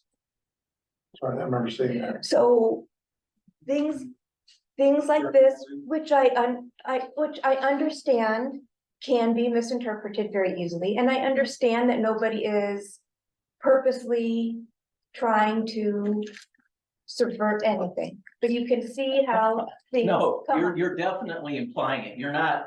Okay, You can say you're not. I move for a 15-minute recess. motion, second, I will second it. Director Hook, second, Director Garner makes motion, all in favor? Aye. Aye. Aye. Did you vote? I'm sorry. Unanimous. Thank you. It is 8 o'clock. We will return. That's all. Just take a deep breath. Like in Congress today, almost had a despite one of the committee meetings.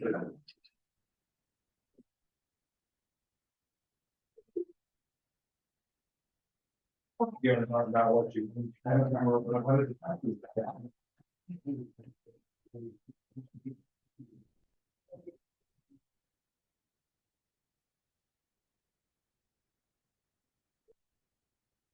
Still want us to be on, Mike? Nope. No, I'm done.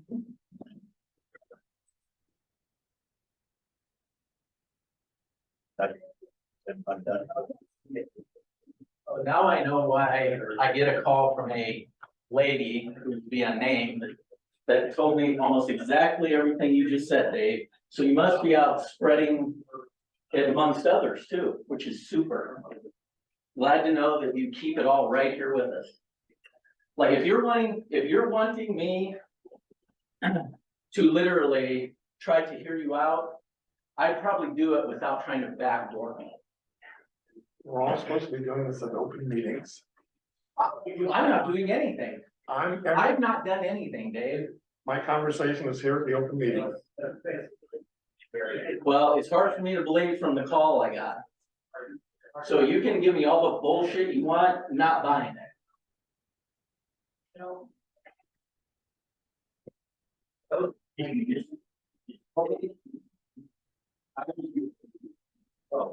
I assume I won't be invited to any Christmas parties.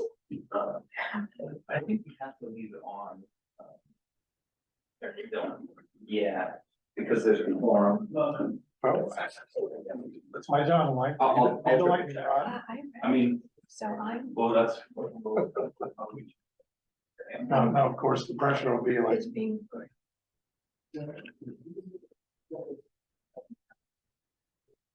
I need a minute.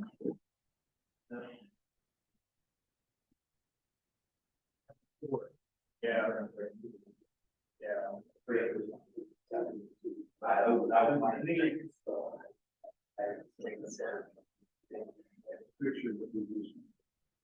It says we're recording in front of you guys, so. Yeah.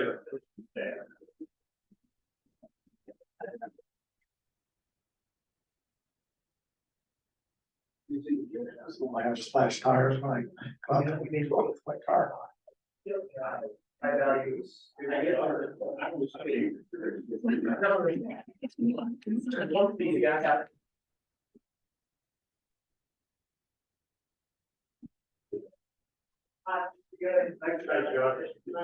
Jesse, did you see the?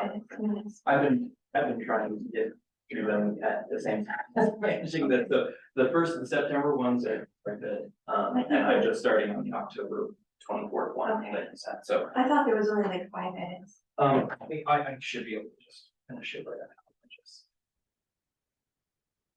now. What's our screen? Here's a mini meeting of the board out in the hall. Here's what I'm saying.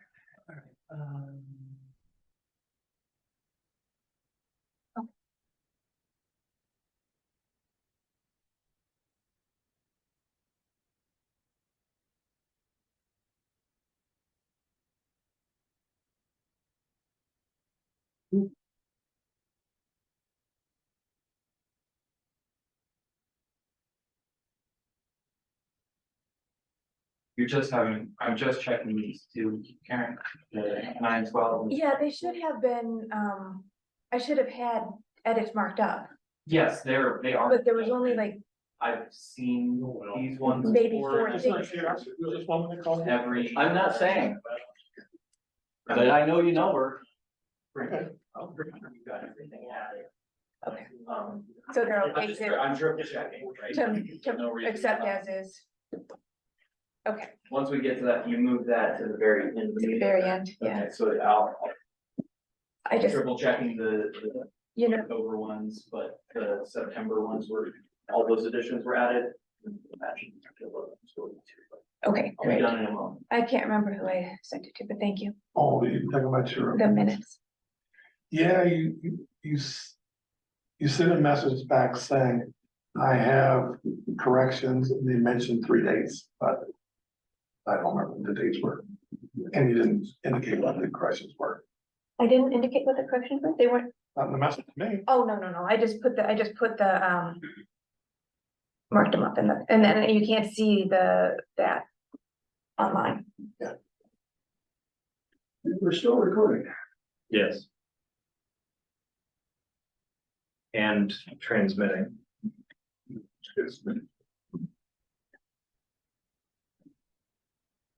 All conditions. I'm sorry. All the solutions. So everything that's printed is current. That's an answer. To the. Well, the solution is we proceed without. these figures. The last time I checked, I just didn't check these whoever was. That's why we just said, like, send it to the GMAT, that's why it's like, it gets juggled around, and like, somebody just marks it up and it's like, okay. I got that. So, but we're not allowed to, like, we talked about family, we're not.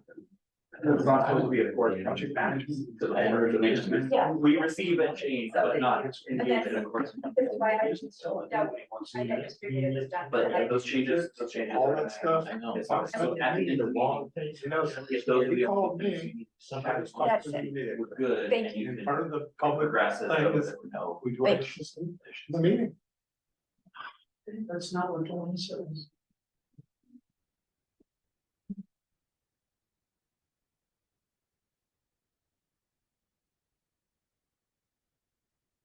Back in 2018.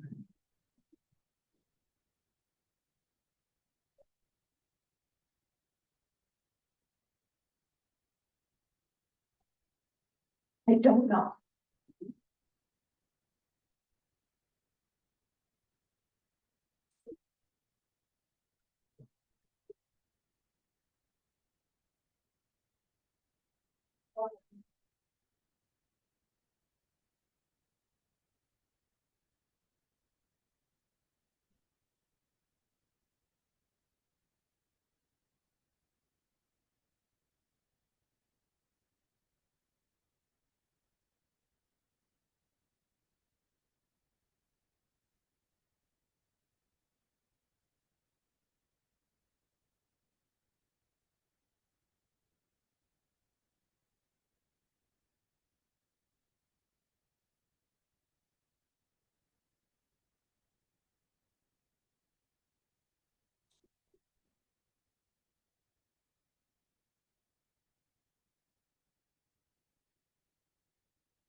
We can start early, as far as I'm concerned. Yeah, I'm okay with it. Okay. Well, we did tell public tuning in 15 minutes. 15 minutes. Well, there is that. Just if there's one person. When did we do this? Yeah. I don't know. Did anybody notice when our public left? And I still have no idea where it is to.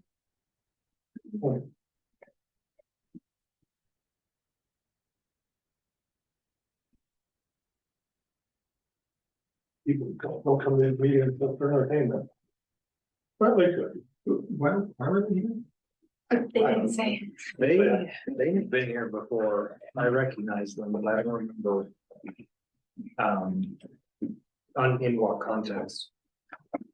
You do? They seemed familiar to me. Uh-uh. Yeah, I don't feel like I've ever seen them before. Well, I could be wrong. Maybe they just moved to the area and they're very interested in their water service provider. They heard it was a good show. Well, we're entertaining. I think so, yes.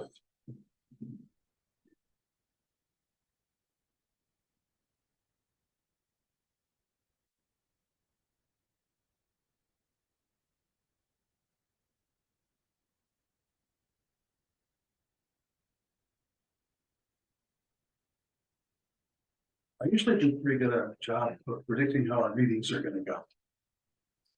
How's your prediction today? 1%. Okay, 1%. Yeah. well, my prediction was my fiance said, when do you think you'll be home? I said, it'll be late. Yeah. I apologize right now if I said anything tonight that offended anybody. It was not my intention. Me as well. These are hard conversations. Said 15 minutes, didn't I? It was. Yeah, it'd be 8 o'clock straight up. Straight up? Oh, okay. 2,000 hours for Military. military guys.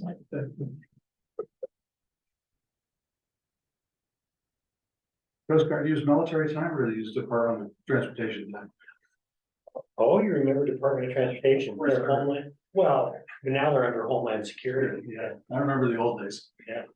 I don't understand why they got put under DHS.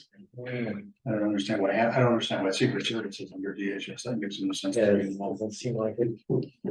Yeah, Department of Transportation, my chain of command went up to, William T. Coleman. Yeah, I remember that. I remember him. Yeah, Bill Coleman. Good lawyer. Good guy. Lawyer in DC. We were the only ones that had a civilian of it. Mhm. Well, I guess the president would be above, yeah. Chain of Secretary command. of Defense, this is Oh, that's true. Well, Lloyd Austin. yeah, I was gonna say, not anymore, but I guess Austin's now a civilian, so. The greatest among that circle that I ever met was Coleman Powell. Really. Incredibly impressive guy. Did he die recently? Last year. Yeah, that's right. What kind of him? Cancer probably? I always thought he should have. He was such a gentleman. Oh, he would have, except his wife Alma asked him not to. Yeah, well, I can understand that thing. She was, I think he would have been. she's still alive, so I don't want to say why. He wouldn't have been very old though, what, his 70s maybe? I mean, yeah, compared to people running for office these days. I see a youngster, yeah.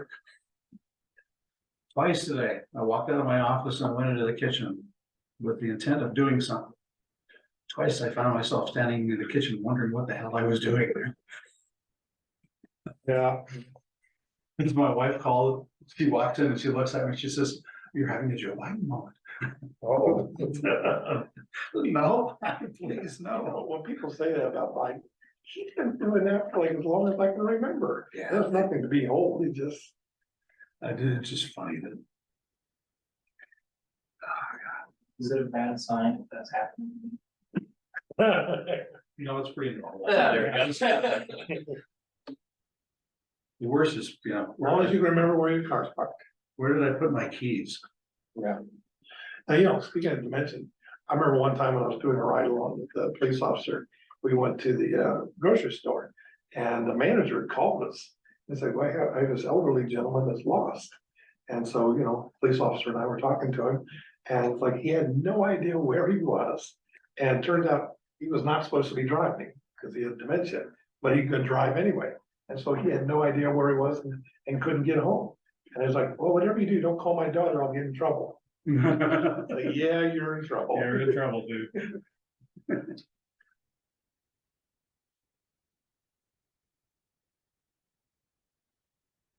Actually, I think it was 7:44 when I made the motion, so I think in 20 seconds you can start. Countdown. Everybody in the waiting, out of the waiting room? That is correct. Thanks. Okay. We'll come back to our regular meeting then. May I make a brief announcement? Yes, Mr. Yost has told me he's resigned effective immediately. Did he leave? He has left the building. well, I'm sorry to hear that. And you laugh. And I mean it. It's hard to We- believe. Well, I understand. These are Hard to believe. not coordinated meetings, so I am saying one thing and Director Rickman is saying one thing and everybody is saying one thing, and we need to do. We're all saying a lot, and I don't know how much we're all listening to what we're trying to say. But this has come up before. It's And like, we've got to be more respectful to the staff. We've lost a district manager, now an engineer. Mhm. We can do better. that's an understatement. We could. But I also want to make.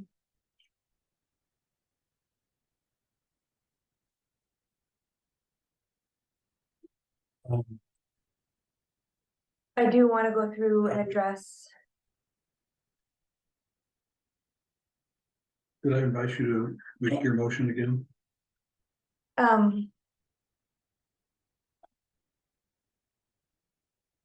Which motion? The, Project management or Fed Center. on the one hand, I'm a little torn. Circumstances have changed. I would like to focus and go through the motions and keep it on track, but I also want to make sure that when I said that there were a lot of assumptions being made in the meeting, this is I don't what, think we should make accusations. Maybe that would be best in executive session. and That's technically not the way the law works. this is, and I understand. I absolutely understand, and I'm very sorry you feel that way, and the intent. At this point, I'm jaded. Honestly, tonight, Karen, I'm a little bit jaded. And you have reason. No, nobody ever accused me of being, a smooth talking politician, smooth talking anything. So I understand. I apologize for my clumsy methods. But some of these conversations we needed to have, and we needed to figure out what we were doing. I was assuming that we were going to have a continuity discussion until last week when we had emails, and then I see that that is not something that we are doing, and we have to figure out how to go through this without. How do I have that conversation? So I regret that it was clumsy, and Mike had absolutely made valuable contributions. And part of that was to get us set up. And so I guess I will follow Director Garner's suggestion to remake a motion. We are going to need a engineering project manager. And it will have to be for every project that we have. As he said, that should only entail 10 hours a week until when things get moving smoothly. So. And I will once again suggest Miller for that, so that Olson can do some of the bigger work if we have need of them. What's your motion? Motion to reach out and see if they are available. They are on call. Reach out to Miller for an on-call project manager, engineer. I'll second that. Clarifying question to your motion? Yes. Who are you tasking to do this? We don't have the person who would have done it. He's no longer with us. Is this something I can do, Dylan? I don't know who we could do. You can. There's no reason you couldn't. Okay. We have, can we say me, and if there's somebody else, talk to the admins staff, and if somebody there I don't will want do the it. staff to be standing around saying who's supposed to do this. So I will follow up on that, if that's okay, and make sure that somebody there is comfortable doing. And if not, I will do it myself. I will support the motion simply because it must be done, something must be done. I would have been happy with Mr. Yost doing it on a very temporary basis with great oversight from the board, but that is no longer possible. So I will support the motion because it's the only logical alternative to fix we're in. Any other discussion? All in favor? Aye, unanimous approval. Thank you all.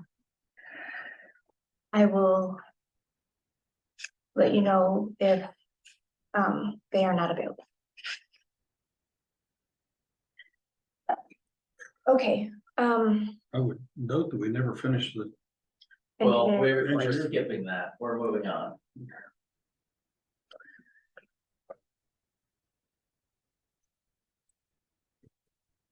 The rest of the engineering report? Is that what you were thinking we were skipping? yes. Well, we have no one to review it with unless we just want to look at the slides ourselves. I would like to ask some questions, legal about, or,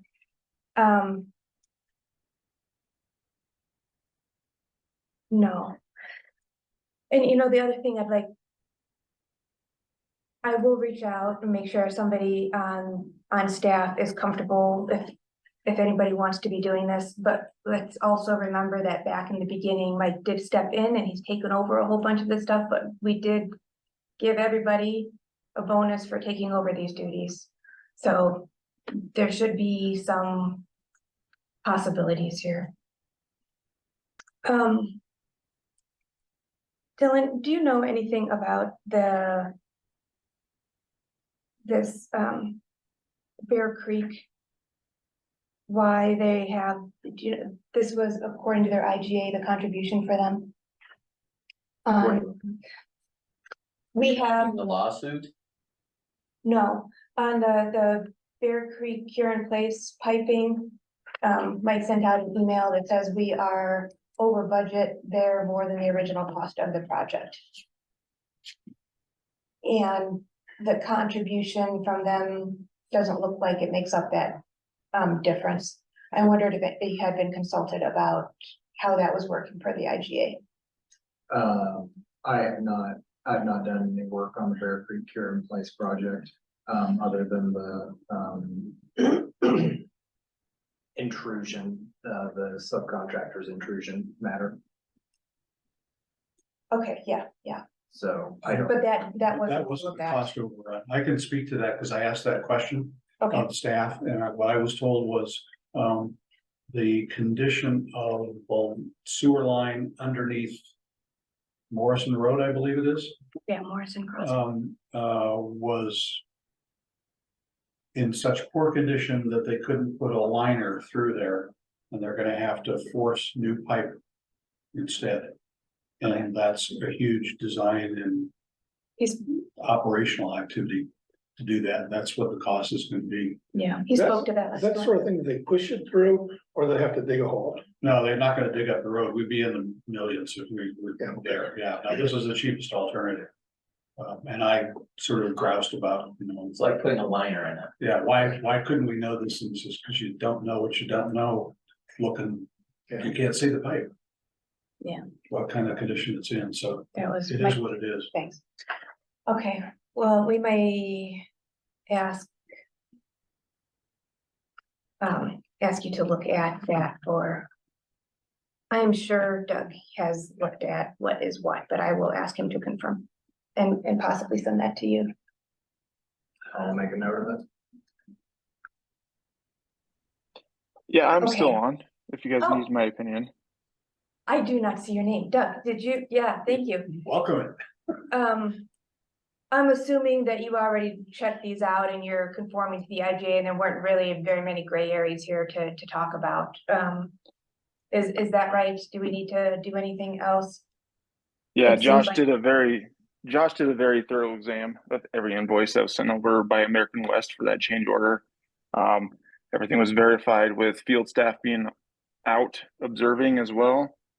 And it's just unfortunate that it happened, it came up, but all the numbers checked out. We invoiced Bear Creek for their share of it as well.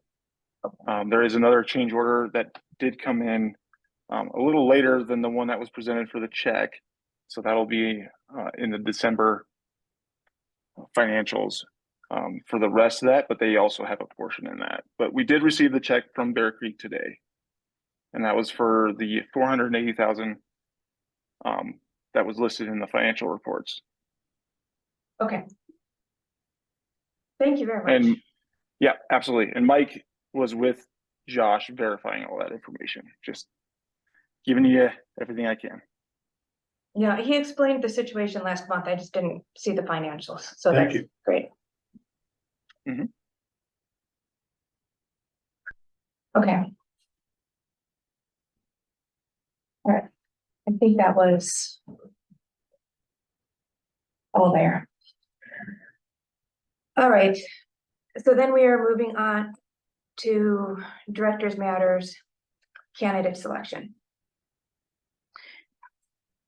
And here is where, so I'm sure Mike is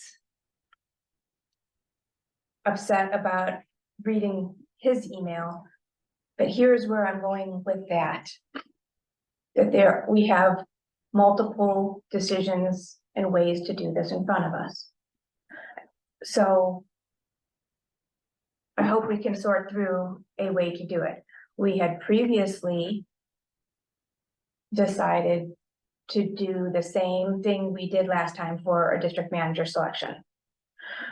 And what we did last time was just come to the meeting and figure out how many people we wanted to invite to the next stage. And we had a written interview phase and we had an oral interview phase.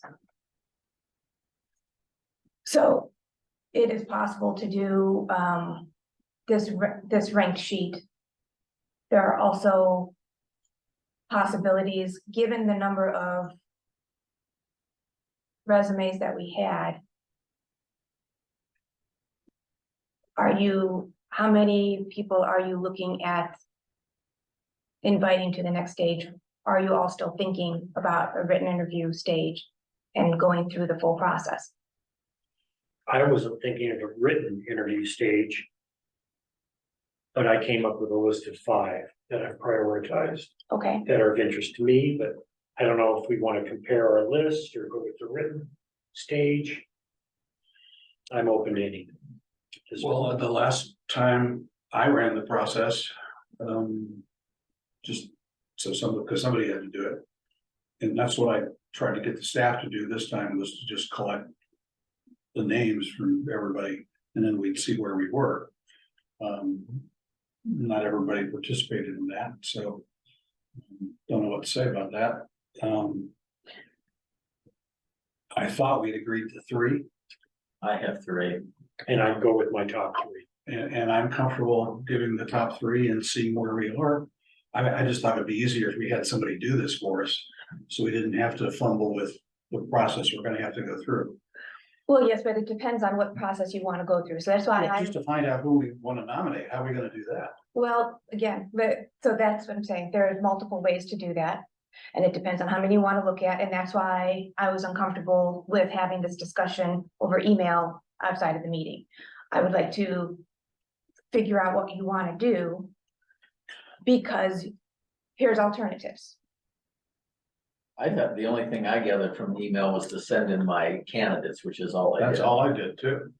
Right, So, so that they could be ranked, so that the selection process could be streamlined. correct. Okay. Do you want it to be streamlined? This is the decisions that are being made. I have always been advocating for a big, robust process. I wanted to add steps to it, so I don't want to delete any steps. We have the process, we have the option of, instead of down selecting, which does not need any ranking, we could open the written interview to everybody's top 3, everybody's top 1. If everybody would pick 2 candidates, that would be that you have your top 2 and see if there's any overlap. Then we could invite 10 candidates to do written. I don't think that would be too much, especially if we made known, again, salary requirements and make sure they know no relocation and all that kind of stuff. My preference would be a process where we just list everybody's names on the board. See who they are from all of us, so that's 15 names, right? If we do 3 each. And then see where we are, then maybe we'll have a better idea of a process to get to those 15 people. We can take half of them off. We can take, none of them off. Do you want to write, you want to have answers to written questions from 15 people? I don't care about that process. I just want to get some names up there. We might have one name that everybody looks at and says, that's the person. We need to, that person and 2 or 3 others are the ones we go for. We don't know until we talk about the names and their qualifications. See, I'm trying to make sure that we're getting through the process of everybody doing a lot of more questions and that we're not just looking at one name based off of the resume. I don't think we should, but. Yeah. Like if we say top 3. Yeah. We could do, like, if you wanna rank them, say our number 1 pick gets 5 points, our number 2 pick gets 3 points, our number 3 pick gets 1 point. We see who the top 5 candidates are, or if the list is so narrow, we all have the same 3. I doubt it, but let's say we do. And then if you want to go through a written stage, that's fine with me. I'm really more interested in the actual interview and seeing how someone thinks and answers on their feet. Because I think that written stuff, people have a lot of time to plagiarize, for lack of a better term.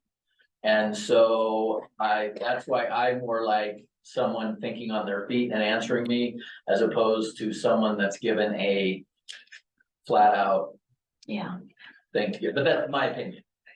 And we all have different ways of doing that. Right. But let me throw this one out there too, because I have another thought going through the resumes, and I don't know what your all selection criteria looked like. My criteria, I used same as last time. I had a spreadsheet built out for last time. Based on that, and we had some minutes, and we had still in this job posting minimum supervisory experience that may disqualify a whole lot of people if we looked at it like that. So we can, another way to do it here is to look at instead of qualifying people based on length of service for in a supervisory position, you could just look at and have written questions to everybody who has experience in a water district as opposed to plain management experience. There are different ways to go through that. There's only 10 of those thereabouts, but that would give, and then the manager, we'd be looking at all of those. Does anybody want to do that rather than talk about qualifications? I spent 6.5 hours reading 70 resumes. There's so many.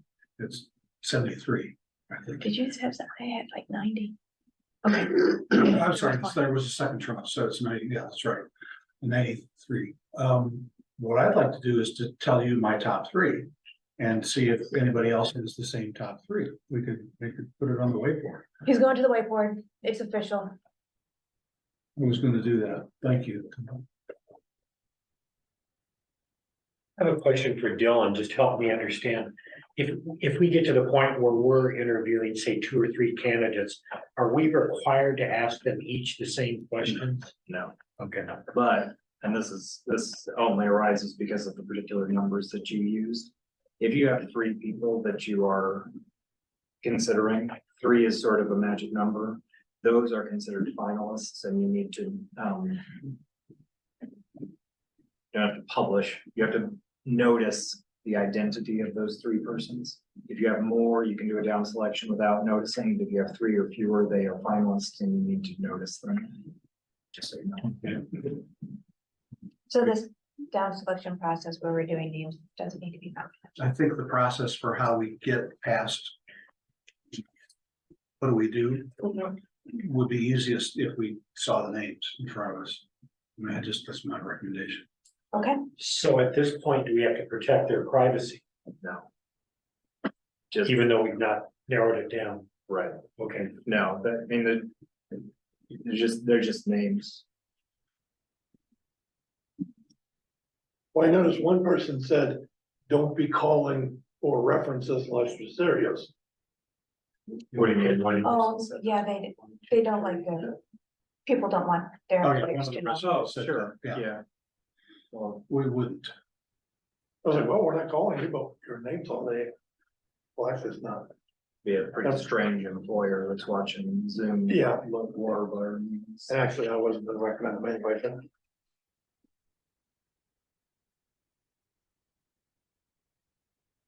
You should not make the application materials public, Yeah, I like him too. but just the names. I know what you do.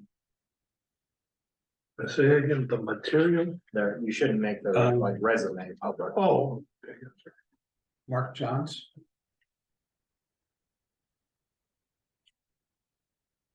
Nathan. Pennisi, Pennisi.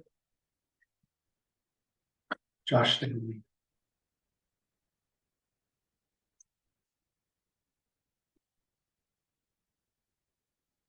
So what kind of see, We're seeing what names are up there.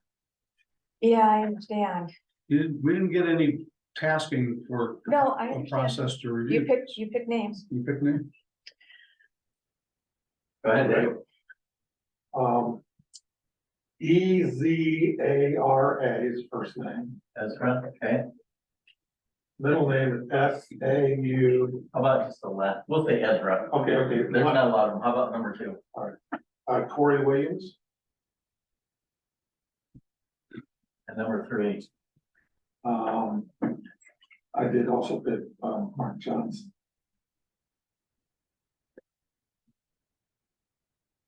But you, Karen?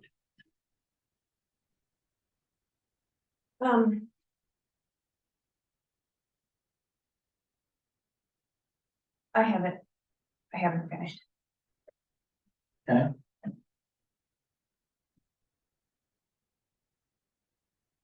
So we have a lot of Josh, Gary, and Mark.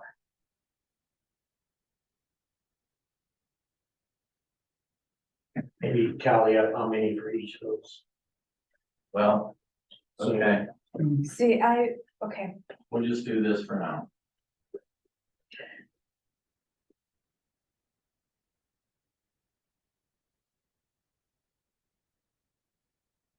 We got.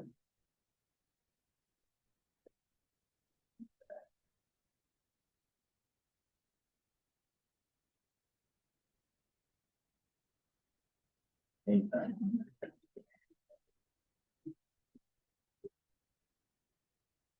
Gary.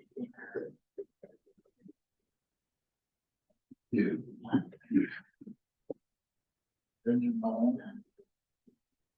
Got 1. So of these, we have Mark Johns, Josh, and Gary Booth as having the most votes. right, Out years. right.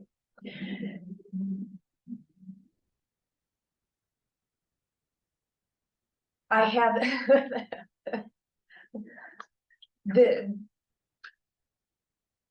This was due today. yeah, I understand. What's your reluctance?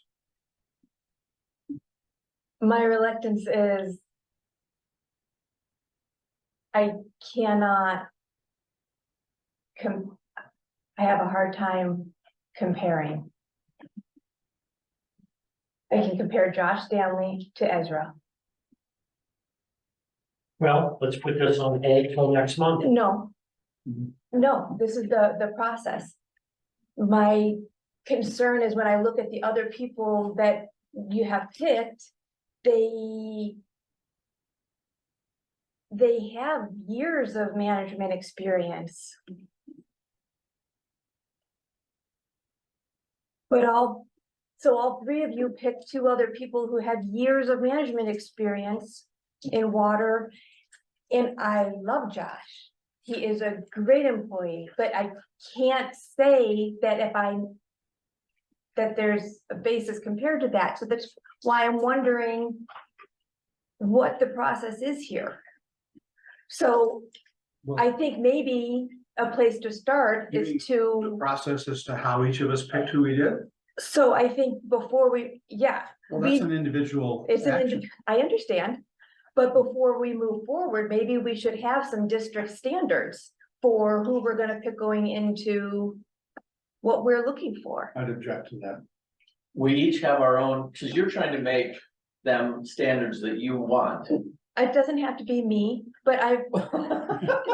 And that's the way that's the implication, Karen. I don't wanna have the same standards as Todd. I wanna. I want us to be Okay. individually and how we assess That's it. what we did last time. Okay. Okay. Okay. Then I will put, You're ready, Todd. I'm ready. I don't.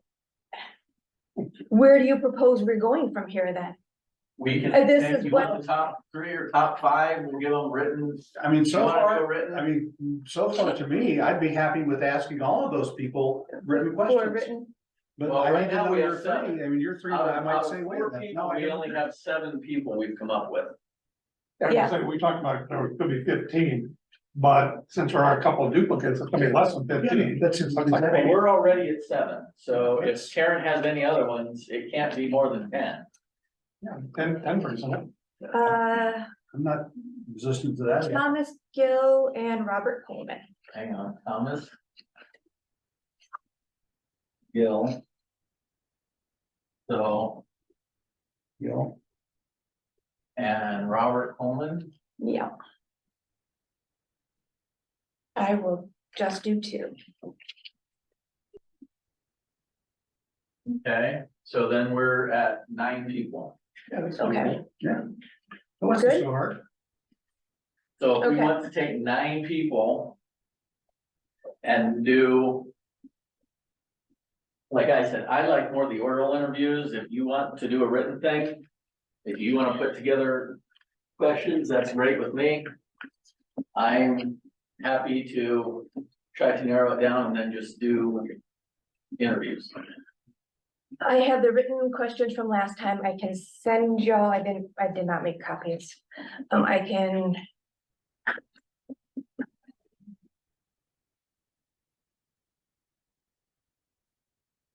Yeah, and we go through and see if any of you object to any of these and if there's a substitution. Most of them are probably, I don't know. The board, these are just from last time. The board intends to create an employee evaluation policy that would fully measure performance and match work performed to job descriptions. This would serve as the principal metric for right sizing and rewarding staff. How would you approach creating a workable process to implement this policy? What metrics are most important to you? Be specific. Did we end up doing that? No, That was just things that didn't happen. yes. Okay, next. The district has long relied on the outsourcing of engineering services with no on-staff engineering expertise. The board has been concerned that the district should have a better balance. What do you believe is the best approach to reach sound engineering solutions? That's fair. What metric and data do you believe the board of directors needs to see monthly to keep fully informed on the business of the district? Well, I think we've kind of honed that in with Jeff, so I think that's a question to me we could skip. Okay. Considering, everybody agree with that? Considering the water shortages facing Colorado and other states involved in the Colorado River Compact, what non-conventional approaches might you suggest to ensuring the water supply security for our constituents? Don't think that's a relevant question for a district manager. That's a state policy question. So then that sort of at most, it's a 10 to 1 question. Is it our job to provide water? Do we have Not security? really. Provide capacity. So like where our Nevada buys water rights, we've never done that. You cannot. Oh, if that's the case, then we cannot. So let's not waste our time asking a Yeah, question. so then, Well, there are, these would be. I mean, we have policies in place such as tiered systems. Tiered billing, what they will do and. Okay, nobody wants to hear about water shortages. In the past, a dynamic existed where the board would essentially be told by the district manager of other staff contractors that an agreement was a done deal that the board needed to approve. Simply provide your perspective on the appropriate relationship between the manager and the board. What is your view on the proper relationship between the board and the constituents? What Constituents? constituents and staff Define contractors? constituents, I don't understand that. Ratepayers? Public ratepayers? It's not a question. If we establish the policy, the director does it. Okay, District manager, sorry. everybody's agreeing? What, anybody want to keep that? What do you think the role between the board and the public and the staff should be? We all have reviews of what the right role is, and we don't be asking one of our employees what we're doing the right thing. I don't want to ask that question. Okay. I would be interested, well, I agreed with this before. I would be interested to see what he would think is, he or she would think that the, what their relationship is, but okay. If nobody's interested, nobody's interested. What is your multi-year budget experience with specific examples from rates and fees and staff where possible? That's fine. What is your experience with special districts for government agencies? That's fair. What? Have you been responsible for a department that gets direction by a majority vote only once a month? Question? That's fine. How has your level of supervision responsibilities been increased over your last two positions or several years? But your resume did not indicate supervisor experience tells what you have. Fine. Give an example of an employee with poor performance and how you resolved it. What metrics were used most important in your evaluations? Fine. Any substitutions, anything else that comes into your mind? So we just eliminated maybe 2 questions. Yep, 3, and I don't know, 1, 2, I wish we 5, 6, could 8. have some questions that get into the meat of what we do. Looking forward into the big budget problems we're gonna have in future years. We're replacing all these pipes. Mhm. Well, and Question like, what is your experience on trying to catch up on maintenance has been deferred for so long that it's gonna be expensive, something like that. we do have a We need multi-year somebody budget. who Get their arms around the problem we face. So how many questions do we still have left? Like, if we just take the ones that are remaining, how many are we at? 8.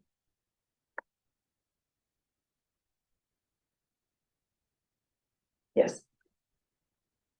And if you had, I mean, we could put the questions, if you had prepared them for interviews, we could substitute one of those or 2, or just leave those for the oral. This would just be something to start with. Do you want to add a question, Dave? Would you like to add that question? Yeah, I need to think it through, flesh it out a little more intelligently. What you just said? I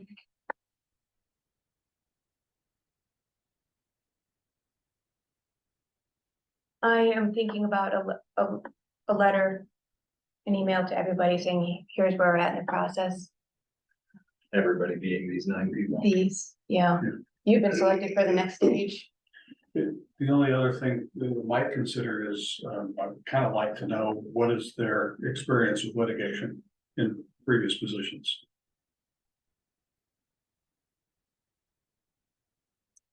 Have you been involved, has your district been sued? Have you, I'd like to know if somebody, testified or if they were an expert. I wouldn't want somebody. No, I can't say it. Do you have any professional experience with litigation? Yeah. Professional experience, you don't want to get into the That's the divorce. question. That's the best way to put it. This is true, that is, that's a great question, maybe a great question, but that is very specialized and I wouldn't want to be eliminating, I wouldn't be eliminating people I based wouldn't on, eliminate anybody based on not having any experience, but I wanna know. I would assume most will not. yes. So if it's geared to get one specific person to answer specifically, yes, they have that experience, it may, Well, it could be, if you have someone that has that and that's a tipping point for that person, that's okay with me. Jeff Tyus did. I think he said that he had been sued when he was at a rep firm. okay. We can look That at, doesn't You're in a lot of necessarily- litigation. we're in a lot of That doesn't litigation. necessarily make somebody good in court either. No. Okay. You had phrased it well, I'm sorry, Do you have Bill. any professional experience with litigation? Okay. That could, I don't know, maybe it has a lot of forms. Okay. Anything anybody wants to add?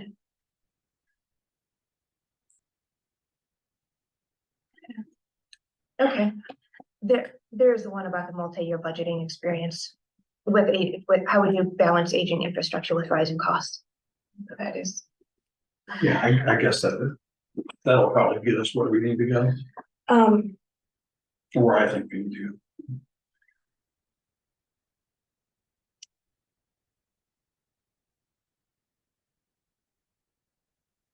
so Roger, I think you said you had 5. I'm fine with my 3. Okay. That'll work. Okay. Are you sure you don't wanna add a third? Mm, It's okay, that's a repeat. no, thank you. Okay.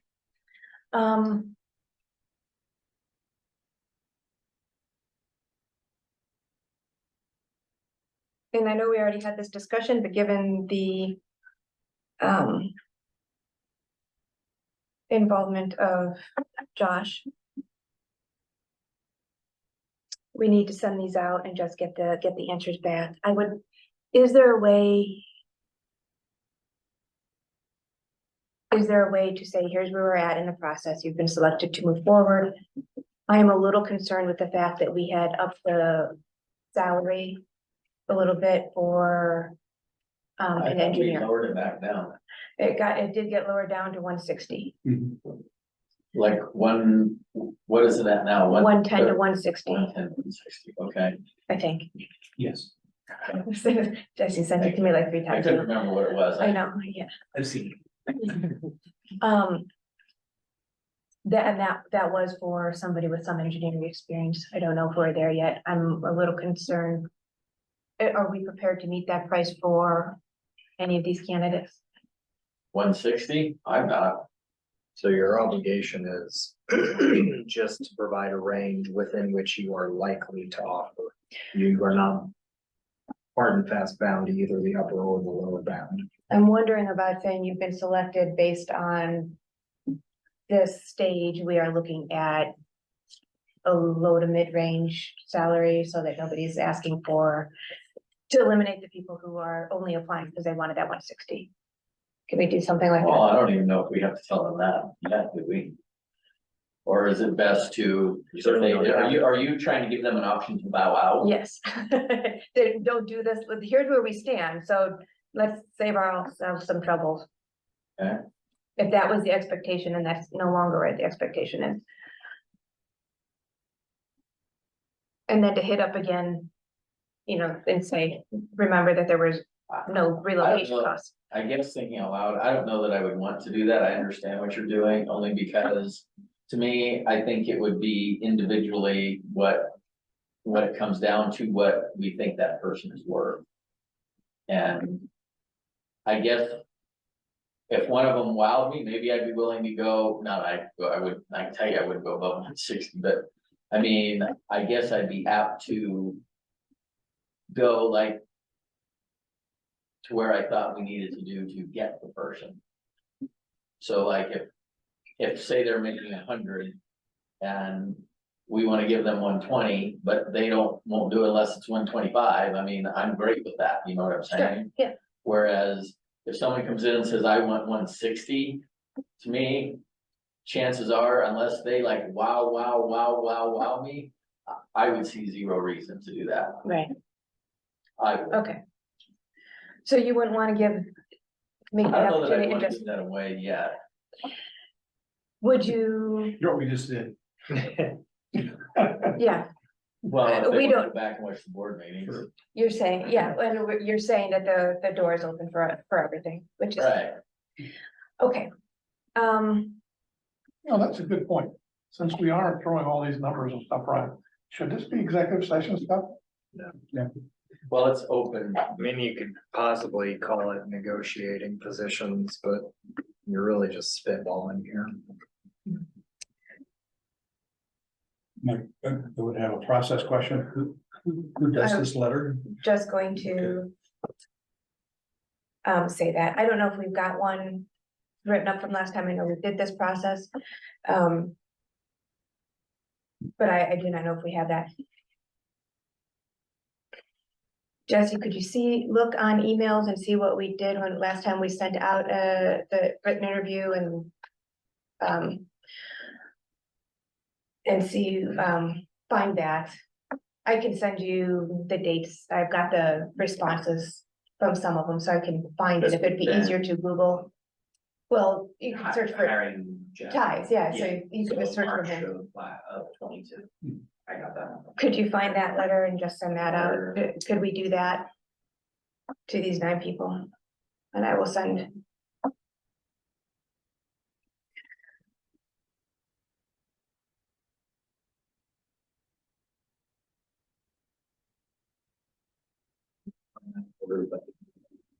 I think Kristen did that. Yeah. I think Kristen sent that email. Yeah. And I don't think there was a letter. I think it was just an email with an attachment. Please respond Okay. to these written questions by, that's my recollection. And I think, I mean, that's where we're at, since we're not explaining anything, we just say been selected for the next one, please respond. Or just please respond, whatever it was. It will not be a large chore to pull those emails. I'll just gather up everything I can find from that time, make it available. Y'all can cruise through and find whatever you need. If there's wording or things that you want to repurpose and reprocess, I'll put what I find in the Okay, is that? Would anybody volunteer to look through those emails so that we don't have to have another meeting about it? Or figure that out offline and just look through the emails and pick up, I'm just looking for whatever Kristen sent I too. can handle that. Okay, That's not a problem. perfect. And we'll give you, and then, so all of these names. Okay. Yeah, I'll try and make sure that we have their emails. Are you saying you'd like me to send that email as well? Could you run it by Director, when you find it, run it by Director Garner and I, just make sure that that's what we remember from last time, and we'll send the attachment with the written interview questions. Yes. I would defer to Roger because he started the process. You want to finish it? No, I do not. Do you mind if I do it? Not at all. Okay. I'm not in agreement with the direction this is going, so I'd be happy to have you take it over. Would you like to offer an alternative? No, not at this point. Well, I'd welcome one if you could, because I'm trying to put my head around this and I'm having a hard time. You got any nuggets would be helpful.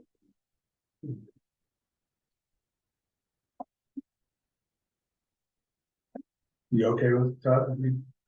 I don't mind the questions. I mean, it's a fair number. I mean, they're not all my favorite, but if we're just looking to see, I guess, how they respond, I'm okay with that. I'm more interested in the round after this than, to me, this round is. I just asked this general question. Does anybody think that it is likely that you will have a different set of names when you read the answers to questions, these particular questions? I don't know that. I don't either. I'm sorry, for example. I'm just what, wondering like, if you like have. by this to look at another name. Mhm. I don't know. I like to think I would be, but I don't, I'm trying to be honest here. I don't know that I will be. Did you have, again, this goes back to the. Are we looking at a streamlined process? Did you have something in mind to just be shorter with? I would have been happy with the streamlined process, just working from the majority input from this chart on the board. I'd be happy with that. But because I can get Yes. the same answers in a quick interview Mhm. directly, but I'm not tied to that. I'm fine with this process. Okay.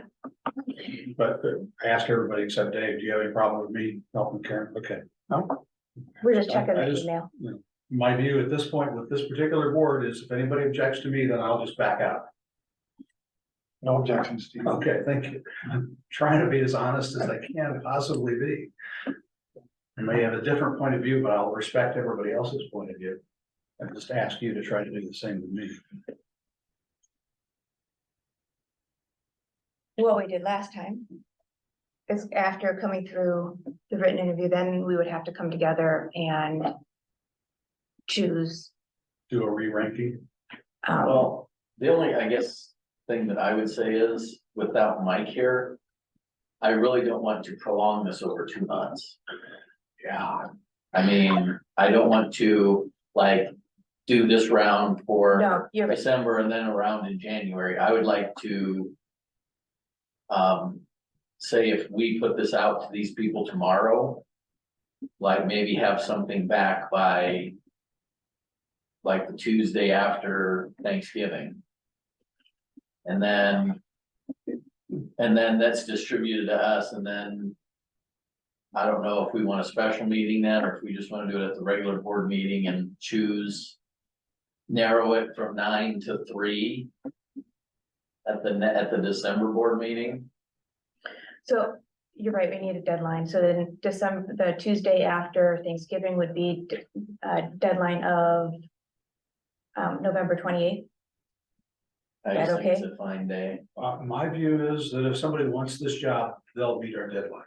I agree. And Okay. if they don't, then that takes that out of our hands. We don't have to worry about it. Can we do a special meeting December 5th to do the down selection? It's fine with me. That would give us 1 week Yeah. to do a down. It's a lot less than reviewing 93 resumes. That was no fun. No, reading through them, that was interesting for sure.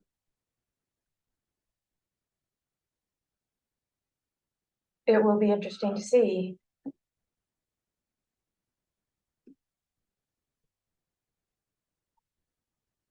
Yeah, where we get to. So where are we?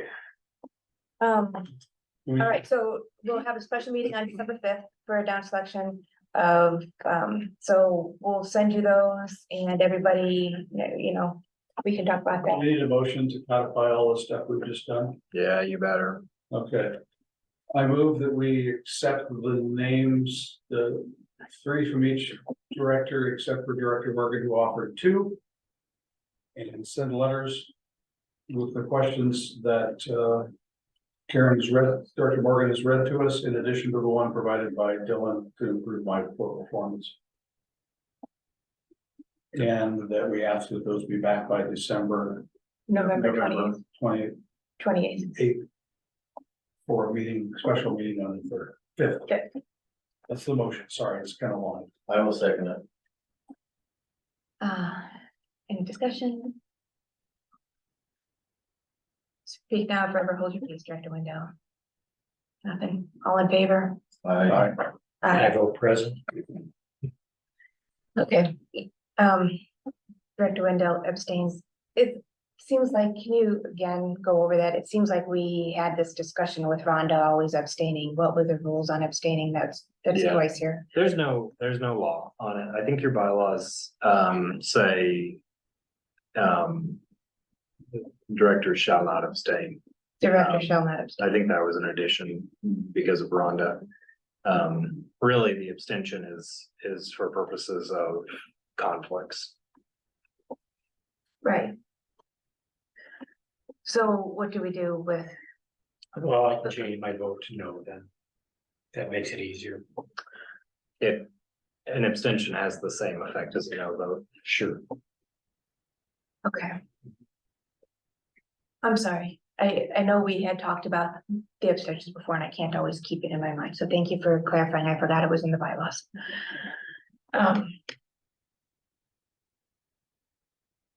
Okay. Is there anything else about district manager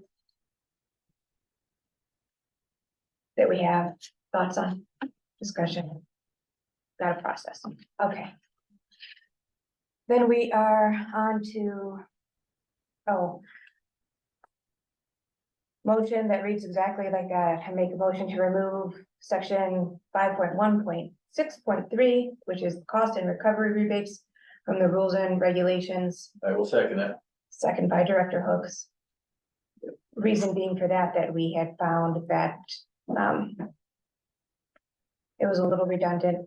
It put the district acting as, put a burden on the district to act as the agent for the, developer, and that it is redundant now with the city agreements. Any other discussion? All in favor? Aye. Aye, unanimous approval. Thank you. All right. Yes. When we make a change to the rules and regulations, does the board have to? I don't remember exactly what the board has to approve a new version, right? Is that? How we've typically done bylaws, but I think the rules and regulations are typically at manager level. Okay. So I think, I mean, this one is pretty simple. It's just a removal of a section. Yeah, and I should change the amended and reinstated or whatever. that Yeah, is to today's date. The date that I changed it. Yeah, today's date. Today's date. Yeah. Okay, and it's effective today. Effective. Actually, can we do that per section instead of for, I mean, we have one date for the whole document. You know what I mean? Is it necessary? Well, sometimes you like to know back, when did you take this out? Removed on this date as opposed to the whole document was updated. Sure, sure. I don't know what the table of We have not done revisions it. looks like. I mean, I We got a suppose table. Do we have a table of I revision? doubt it. Yeah. Maybe we there can- is not currently a table version, so nothing could go back in time on that. We could create at whatever place in the rules and regulations that like a revision table that says, this, change X done by person Y on date. Why don't you just delete section 5.1.6.3 and just put in there deleted November 14, 2023. Those For now, numbered and footnoted, With what? just the number is number one, footnote is to when it changed. No, he's just saying leave the section there and show it was deleted today, Right, like the section number, not Yeah, the. no, I'm just showing to, rather than trying to start a, for reading clarity as you're reading it, so you don't stumble over, oh, this changed, well, wait a minute, what changed? Would you like the wording to remain and say deleted or just say was deleted on this? Withdraw. I'd probably just delete everything but the heading and then put deleted. Well, I think, yeah, I think it'd be best to delete it, because then you're just leaving the verbiage there for someone to say, well, you had this there before, we want it back. That's my thinking. If I was a developer and I saw it, I would want to use that as a springboard, so if it's not even there, that would be. But are you saying not, I'm you're saying saying to do what delete the he's saying. verbiage? Okay. Right, not like, I think Jesse was potentially suggesting having the verbiage and then just saying it was deleted or removed, and I would rather the verbiage not be there so that they do not see it and get any idea. Okay, Yep. so make the changes and maybe run it by, can I'll we take a run it look by at you? Run it by Dylan. Yeah. And I'm sure it will be fine. Thank you. Okay. The Ravine Bridge. So the only comment that I have received from Lakewood City Attorney on this is they might want to revise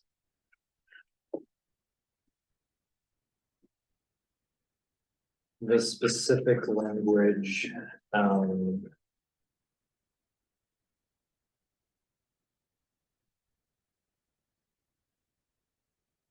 the $10,000 payment.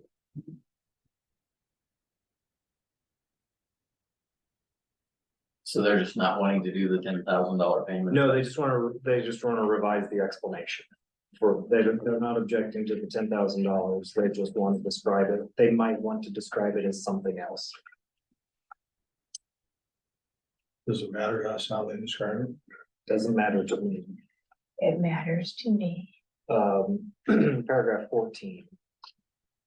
Recognition of past use by the public of the structures. And he did not provide alternative language. He just said Lakewood might want to revise that. And I said, I have not received specific comments from the board of directors on this matter. So what are you thinking, Karen? I have a lot of specific changes I just like to motion and go through, and we can do a yay or nay. I think we got the legal advice on where we're going, but you're talking specific language. We are now just in open session for all of this specific languages. That's fine by me. Okay, If I think that we're veering into something that I should tell you privately, I'll tell you. okay. So I think we did that. We didn't go through the changes. I have, as you all know, concerns that this was written at a time when we had understood that we Did not. win the bridge. And I think there's, I want to make sure everybody is, I would still rather rewrite it completely with this new understanding, because there's a lot of language in here, and I'll go through some of those specifically.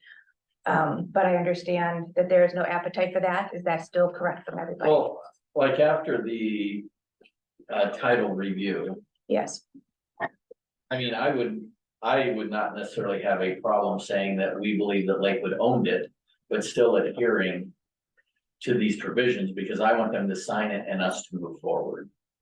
okay, Does that make sense? Because, I mean, I believe from the title work, technically, they do show ownership, which, from a clarification standpoint, I would not mind seeing that.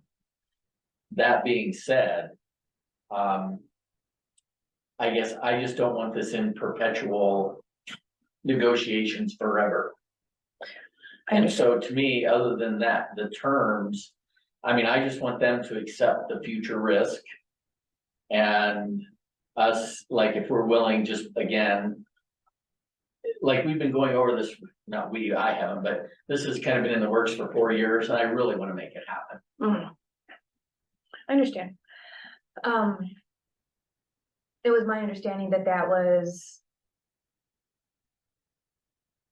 What do you think about, let me just ask Dylan, that was not something, you didn't want to start from scratch and you write with new verbiage?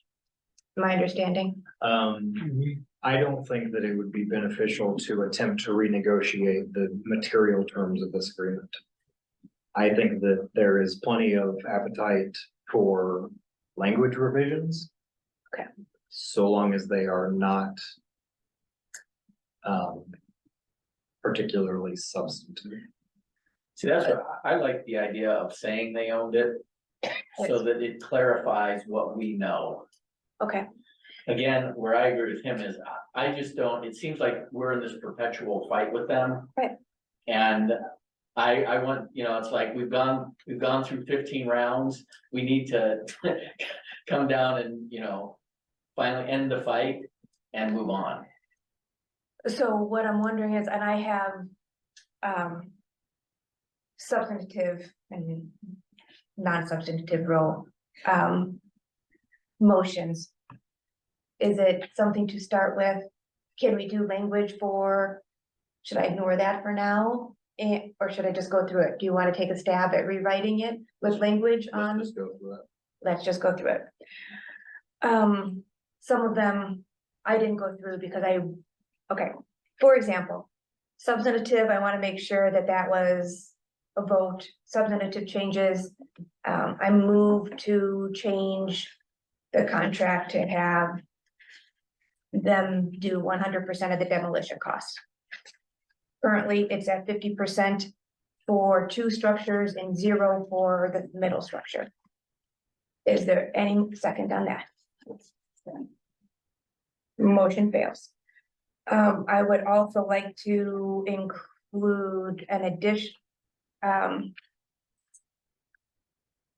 change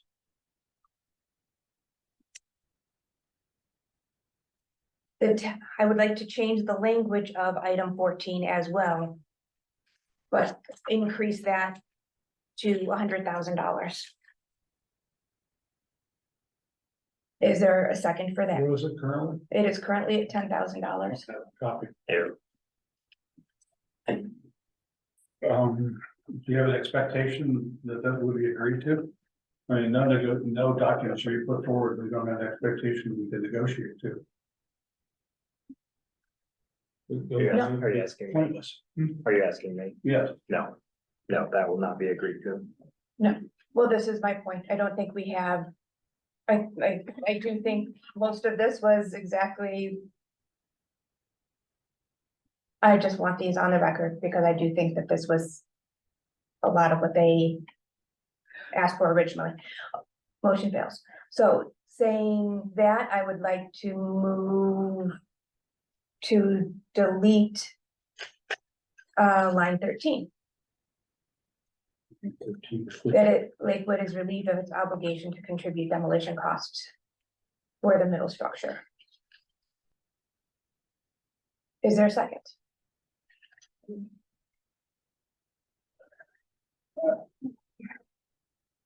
Dylan, what was the rationale for that? Do you recall? That's the give for the 10,000. The 50% demolition cost. Yes. Okay, And got it. Okay. and everyone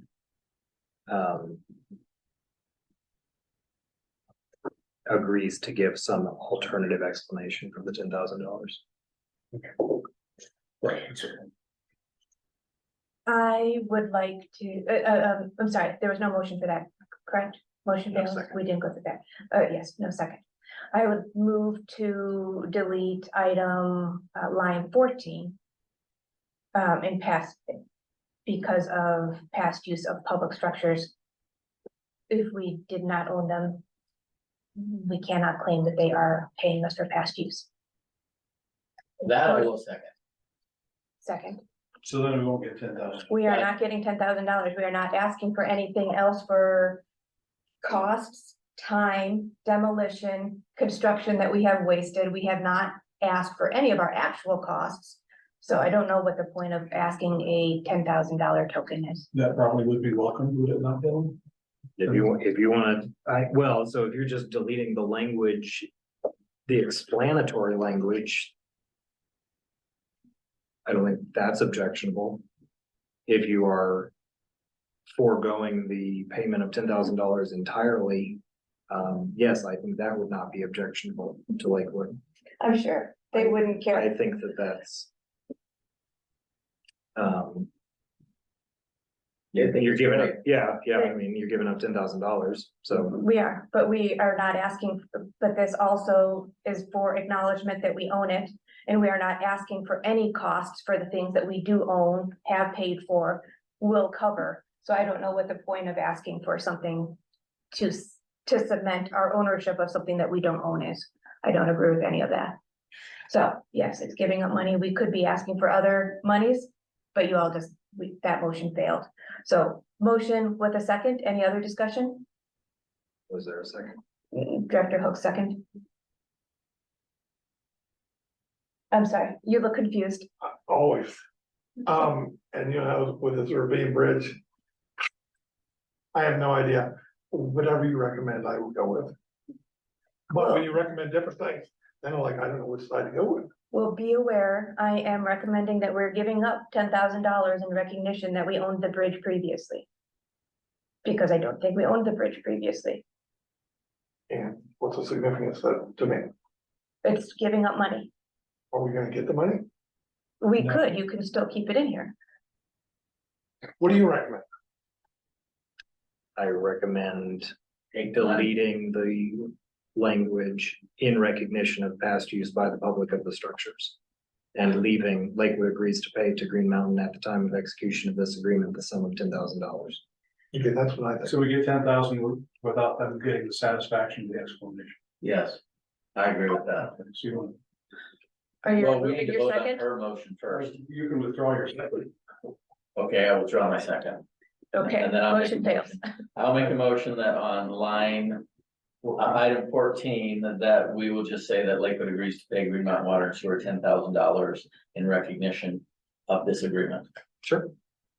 You're okay Or with however In that needs to be recognition. verbally said, In recognition of this agreement. or in acceptance That of was a this yes? agreement. That, however that, needs that to is be fine said. by me, yeah. that? Okay, Okay, I vote for that. Would So someone you're like a to second second? it? Sure, I second it. okay. All in favor? Aye. Aye. Hey. Okay. Unanimous approval. Let's enjoy the moment. I would still like to include, so I'm moved to include language that Lakewood will notify the public that they are closing the trails to these bridges, to our structures, especially the middle structure, once they, so Well, once if they, they are transferring it, they are transferring this to us immediately, but not, so I want that Lakewood take the burden of telling the public that they are giving it up. Does that make sense? No. well, wait, don't we, from a liability standpoint, don't we need, if we're gonna demolish to put in a new structure, don't we need to tell them about our portion? Our work, Tell Lakewood, tell the public. the public. Cause we're the one putting in the trestle, Right, so would we not need to be the one that tells them? that we're putting in a trestle. Yeah, This is exactly my point. So the public will be not happy that we're putting in a trestle. We know this, right? well, but it also says in here in the agreement that Lakewood would be responsible for any foot traffic pedestrian bridge in total. So that's where, and that's the big money. We're at the medium money, they're at the big money. Oh, yeah, they're, well, no, I'm sorry. Yes, you're right. Until they say they don't want it and then we take it on in total and in its current writing, they can say that and, okay. Let me That's start why I again. would like to say on that item. Where's the concerning something? The transfer needs to be cleaned up.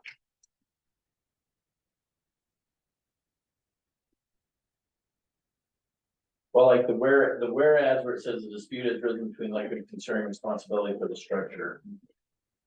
Where, Dylan, might we be able to say that, and would they be, opposed if we said that based on a title review that they actually do own?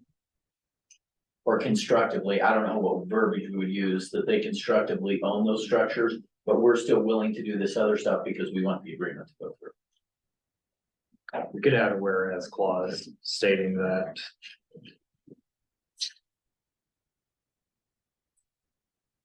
on the basis of its review, research and analysis, the district's position is that the structures are owned by Lakewood. Do you think they would be opposed to that? If it's in the whereas clauses, probably not.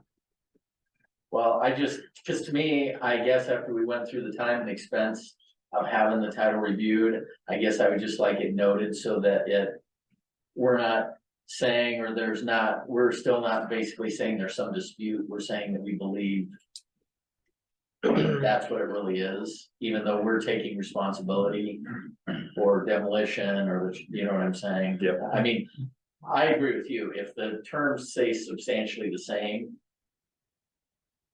I guess I just want technically us to acknowledge what we know. If that makes sense. But if we put it in there, then both parties are agreeing to the text. Why not? And what would you feel? How would you approach them putting a whereas clause in here that says Lakewood maintains that the structures have been and are owned by Green Mountain? Well, And it I doesn't guess, change any of the rest of the agreement. well, that's kind of, well, here it just says there's a dispute, right? A Right. dispute has arisen, Right. which means it's in question. So this is leaving it ambiguous. Their way would be saying we owned it, our way, saying they owned it, Right. but it doesn't. Does that create any liability one way or the other? Or is it just kind of a statement? Is a whereas just kind of a statement? It's an agree to disagree. That's, Are we wasting motion to do that? I don't know that it benefits you. If it makes you feel better, I think we can probably get it in. Well, the only reason being, like I said, it seems like, you know, you listen to the public, they want us to acknowledge it was theirs. That it was like. Sure, but I mean, is that what we've been hearing?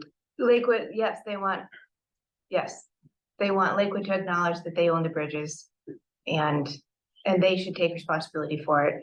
Yes. Well, I know they want them to take responsibility for all of it. I get that. I wish that's what would happen. Right. I don't think that's the reality of what will happen. No, that's what it says. So, you know, to me, like I said, it's something that since this has been ongoing for 4 years, it's something I want to put to bed. I think Mr. Beckwith's work would be wonderful. As a foundation of litigation, but I don't think it does anything for us in this agreement. Well.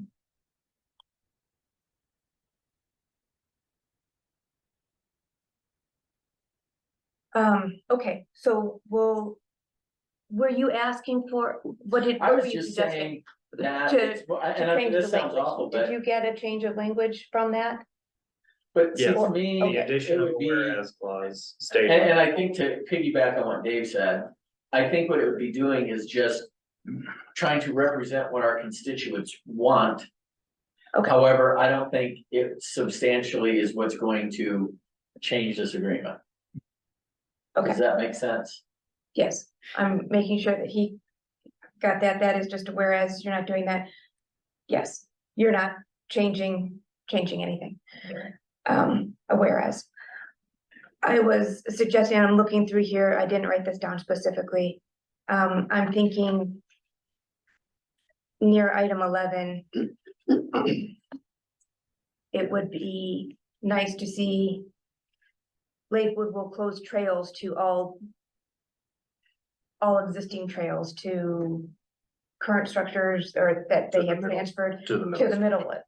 If it ever happens again, because they have talked about closing the south one as well, we'll probably be taking that on at some point.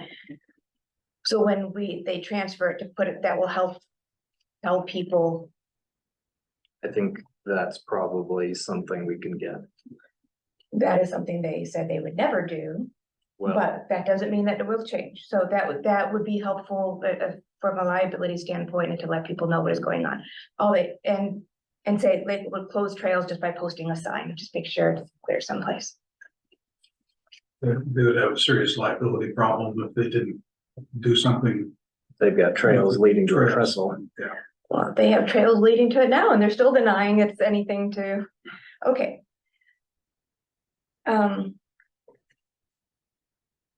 Item 10.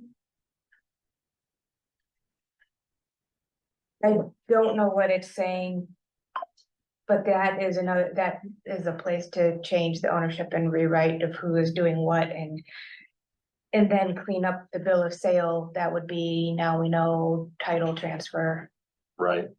That's establishment of a formal chain of title. Right. So we would need a middle. We don't need to do the GM that we will convey to them because we don't have it. They will go through a title transfer. And it seems like there should be some more process to that than saying that they will go and make a title and dump it on us without going through these other steps. So if they decide to close South Bridge later, or now with the Middle Bridge, make sure that they do close trails. At that point, it would be future monies have traded for demolition costs and it has been demolished or whatever. So there should be some kind of conditions to be met before that transfer takes place, seems like. What do you think about that? I didn't follow that. When do they transfer the bridge to us? The middle structure will be transferred upon execution of the agreement. That's what I mean. As currently drafted. That's what I mean. So in the case of the middle structure, Yes, they have no financial ties to us whatsoever, and we are paying for everything. they are giving you $10,000. So, right, for the overall agreement. So for that, then for $10,000, when we have that, and if they would agree to and post signs closing the trails to the middle structure, then we transfer.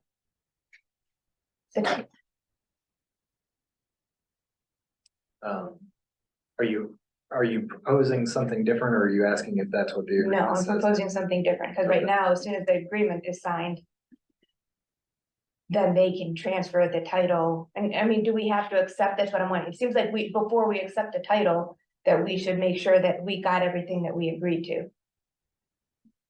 The $10,000. The $10,000 demolition costs, in other cases, closing of trails, Okay, well, and those things are not in here yet, so we don't know, but that would have to be rewritten upon the conditions. If we accept it. so you're actually talking about the future risk provisions. Okay. Well, this is in accordance with the future risk provisions, it shall convey. But, okay, so is there something different in there? I just don't want it to be an automatic, you got it now, go figure it out.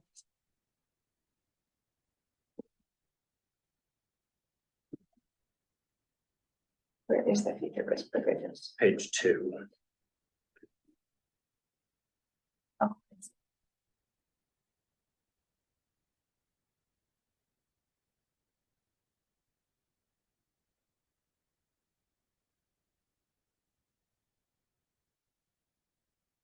Yeah, so that just needs clean.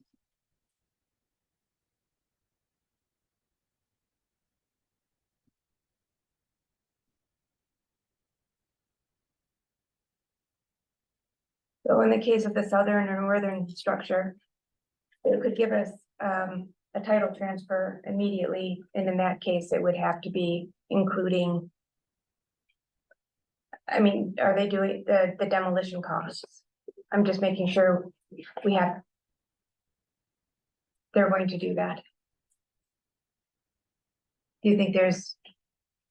any So way are you envisioning that the risk here is that upon execution of this agreement, Lakewood immediately executes a bill of sale for all 3 structures to the district and says, look, now they are all your problem? I was not, but what would happen in that case?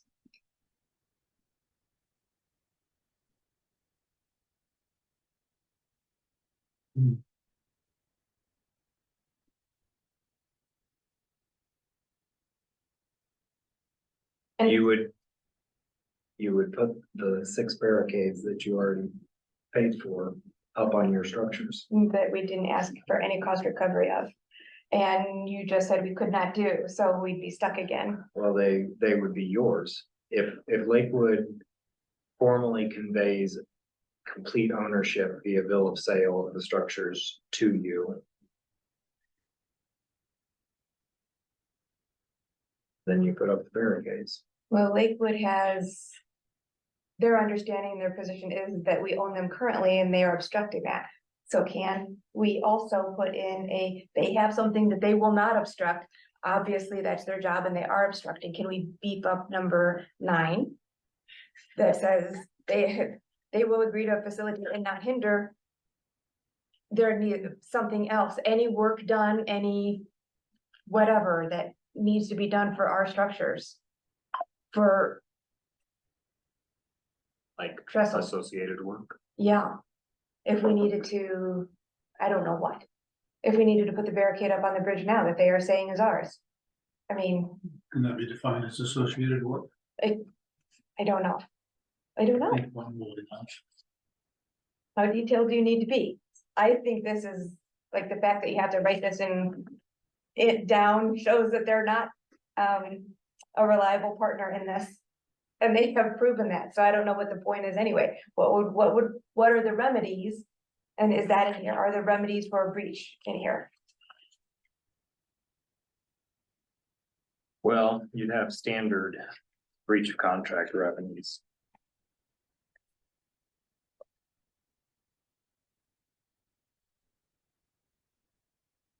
And 28, you can enforce the agreement's terms or provisions in the event of breach.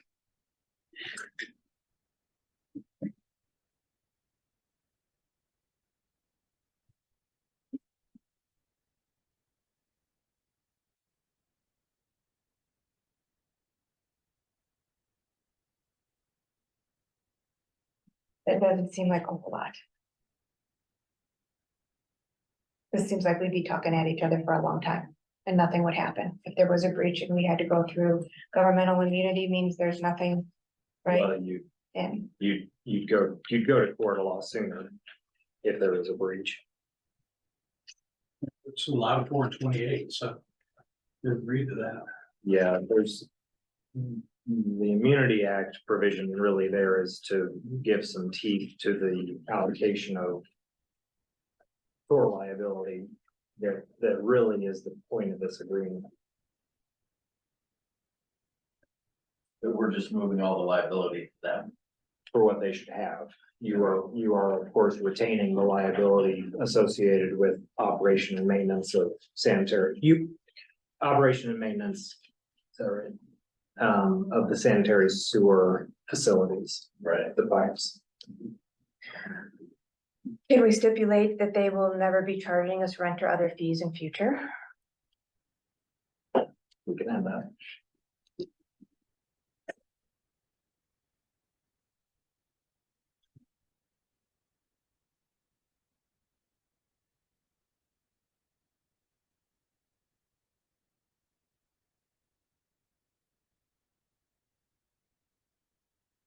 And then. How about a timeline for the erosion? I lost the erosion. I didn't write down. Anybody see the erosion agreements? Yes, that is a.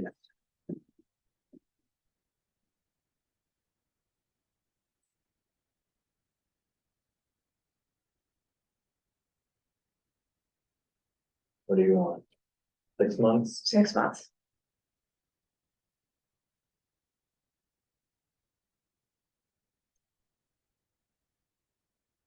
While we remove the bridge, we're gonna be tearing up what they put in place for erosion control. We can do 6 months from completion of the trestle. Yeah, I would think that's reasonable.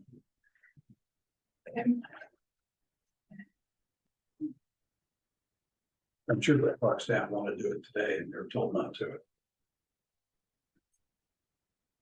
Oh, have you seen the master plan for the Ravine Park? It's terrible. Um, Big ruts.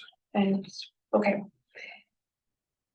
How about taking down our signs out there? Can we go take those down? They're still posted? You can take those down. I think you can take those down independently of this agreement. Okay.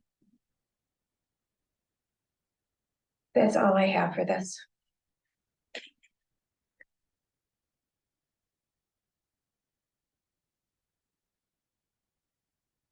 Well. Um.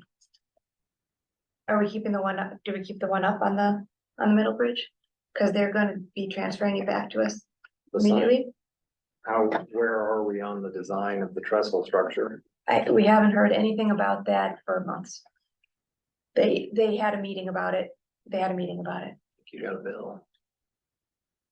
So there's, Keep the middle one up. yeah.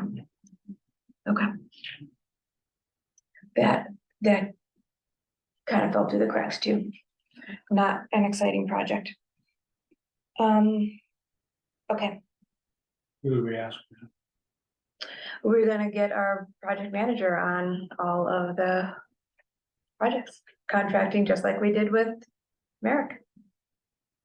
And that was the intent of getting everybody on call so that we could space those out and have this stuff. So it will work out.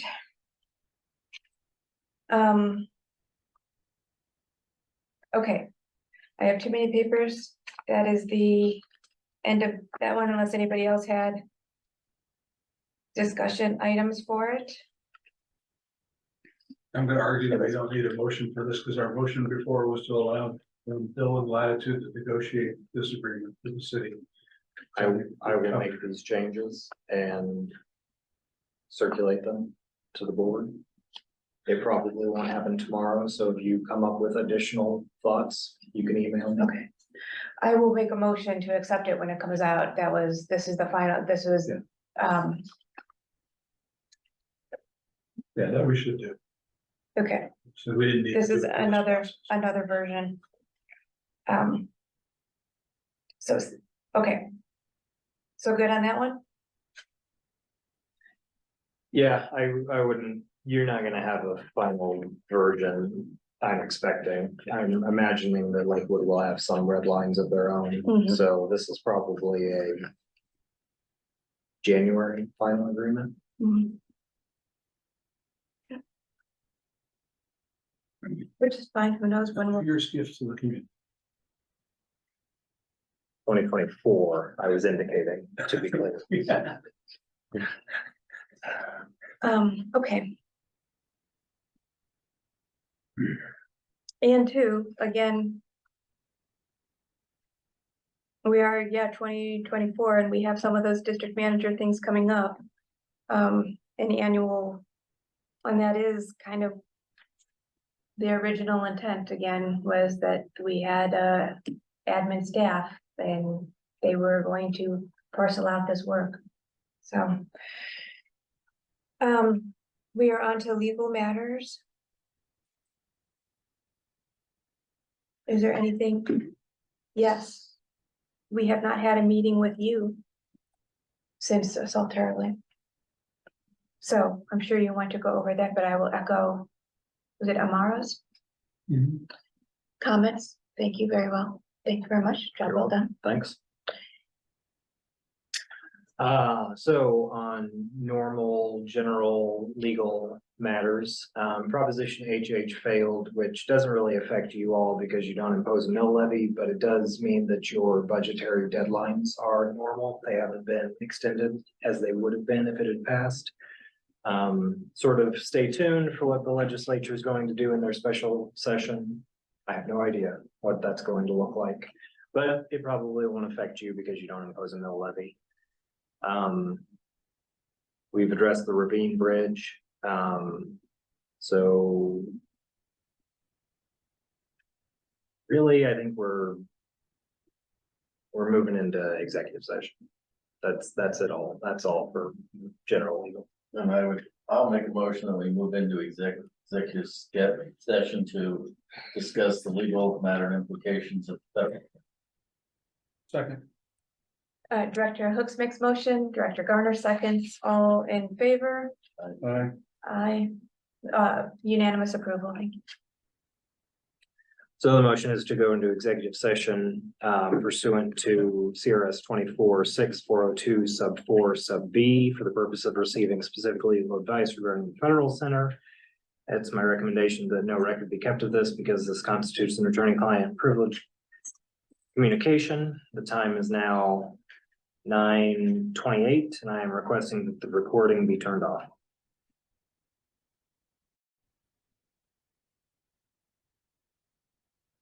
The time is now 9:46, and we've resumed the recording because the attorney-client communication is finished. The executive session has been concluded concerning federal center. I'll entertain a motion. You want a motion to move to go into executive session for the purpose of legal advice for Big Sky? Is there a second? Second. Director Garner seconds, all in favor? Unanimous approval. As the district's attorney, it's my recommendation that this executive session not be recorded because it constitutes privileged attorney-client communication. The time is now 8:47, 9:47, and I am turning off the recording for an executive session concerning specific legal advice regarding Big Sky pursuant to CRS 246402 sub 4 sub B. Sorry for taking your time. I just want to get that out there. Thank you very much. The time is now 10 o'clock and the executive session has concluded. I'll make a motion, we go into executive session for Fossil Ridge. Director Hook's motion, anyone second? Second. Director Wickman, thank you. All in favor? Aye. Unanimous approval. The board has moved to go into executive session pursuant to CRS 246402 sub 4 sub B for the purpose of receiving specific legal advice in the matter of Fossil Ridge litigation. The time is now 10:01, and I am turning off the recording because this constitutes an attorney-client privilege conversation. Okay, there it is. Do we have to even make a motion later with that? The time is now 10:18, and the executive sessions have been concluded. The attorney-client communication has concluded. The participants in the executive session were the board of directors and myself, general counsel for the district.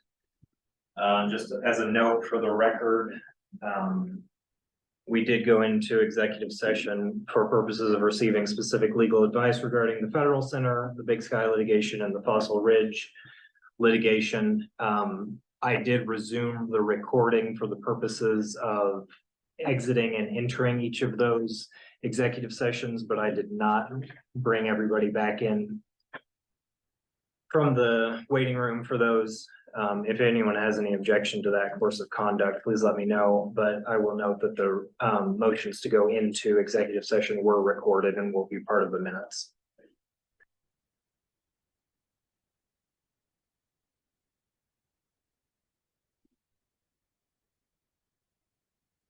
About these minutes. Got it.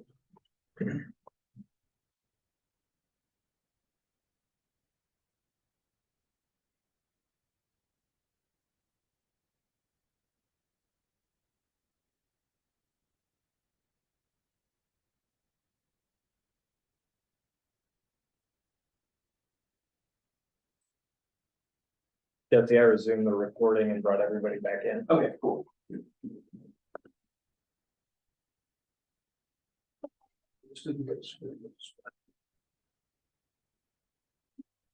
We are on to number 11, any actions resulting from executive sessions. Does anybody have any motions to be made, thoughts to follow up in public?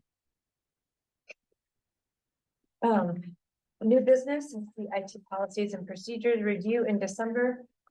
Jesse, I assume that was the discussion you had mentioned previously. Yeah, so, I'll be brief. I've been working on, developing a very comprehensive set of policies with our cybersecurity consultant. So we've got an entire set of policies compliant, NIST compliant, CIS compliant policies. We'd like, it's my understanding eventually the board has to be, because it's an employee policy, eventually, employees have to sign it, the board has to adopt those things. So we'd like to present a summary and have the board take a look at it and review it. But I'd like that done in an executive session due to the nature of topics in there so that if there's questions, we're discussing openly, we can communicate those things without, we can talk openly about security matters without having to tiptoe around things. Could we do that on the December 5th special meeting? What do you think after the district manager selection? Whatever we're doing. Yeah, that's fine for me. Whenever's fine. All right, I'll actually be out of town for the other meeting, so I would have to be joining in and taking this to that. So. but you'll be here for December 5th. Okay, so it would be better. If there's no objections, that would be, since we know that'll be probably an hour discussion, I'm sure, so. The policy, so, I'm trying to keep it very brief. I would hope that you can send the policies out beforehand for your review. Okay. And, hopefully, I mean, I would hope we would be. Well, if we can do that at December 5th, let's put that on the agenda and we can do that since we've got one coming up and it's executive session anyway, that'll work. Okay. Thank you very much. I'll have to check, I'll check with the consultant to make sure they're available. Okay. Have it to discuss. And we can do that at 6 for them so they know the time and then we can move on to the next item. I'll plan for that. Okay. And if not, we'll just move it to the next one. Then we need to go back and revisit the minutes, all the corrections that I had suggested were made to, they were just spellings, but they were all done. It's like, go They're ahead, in here. fine. So can we make a motion to approve all of these Second. minutes? Second by Director Gardner. Gardner. My brain's not working. Unanimous approval. Thank you very much.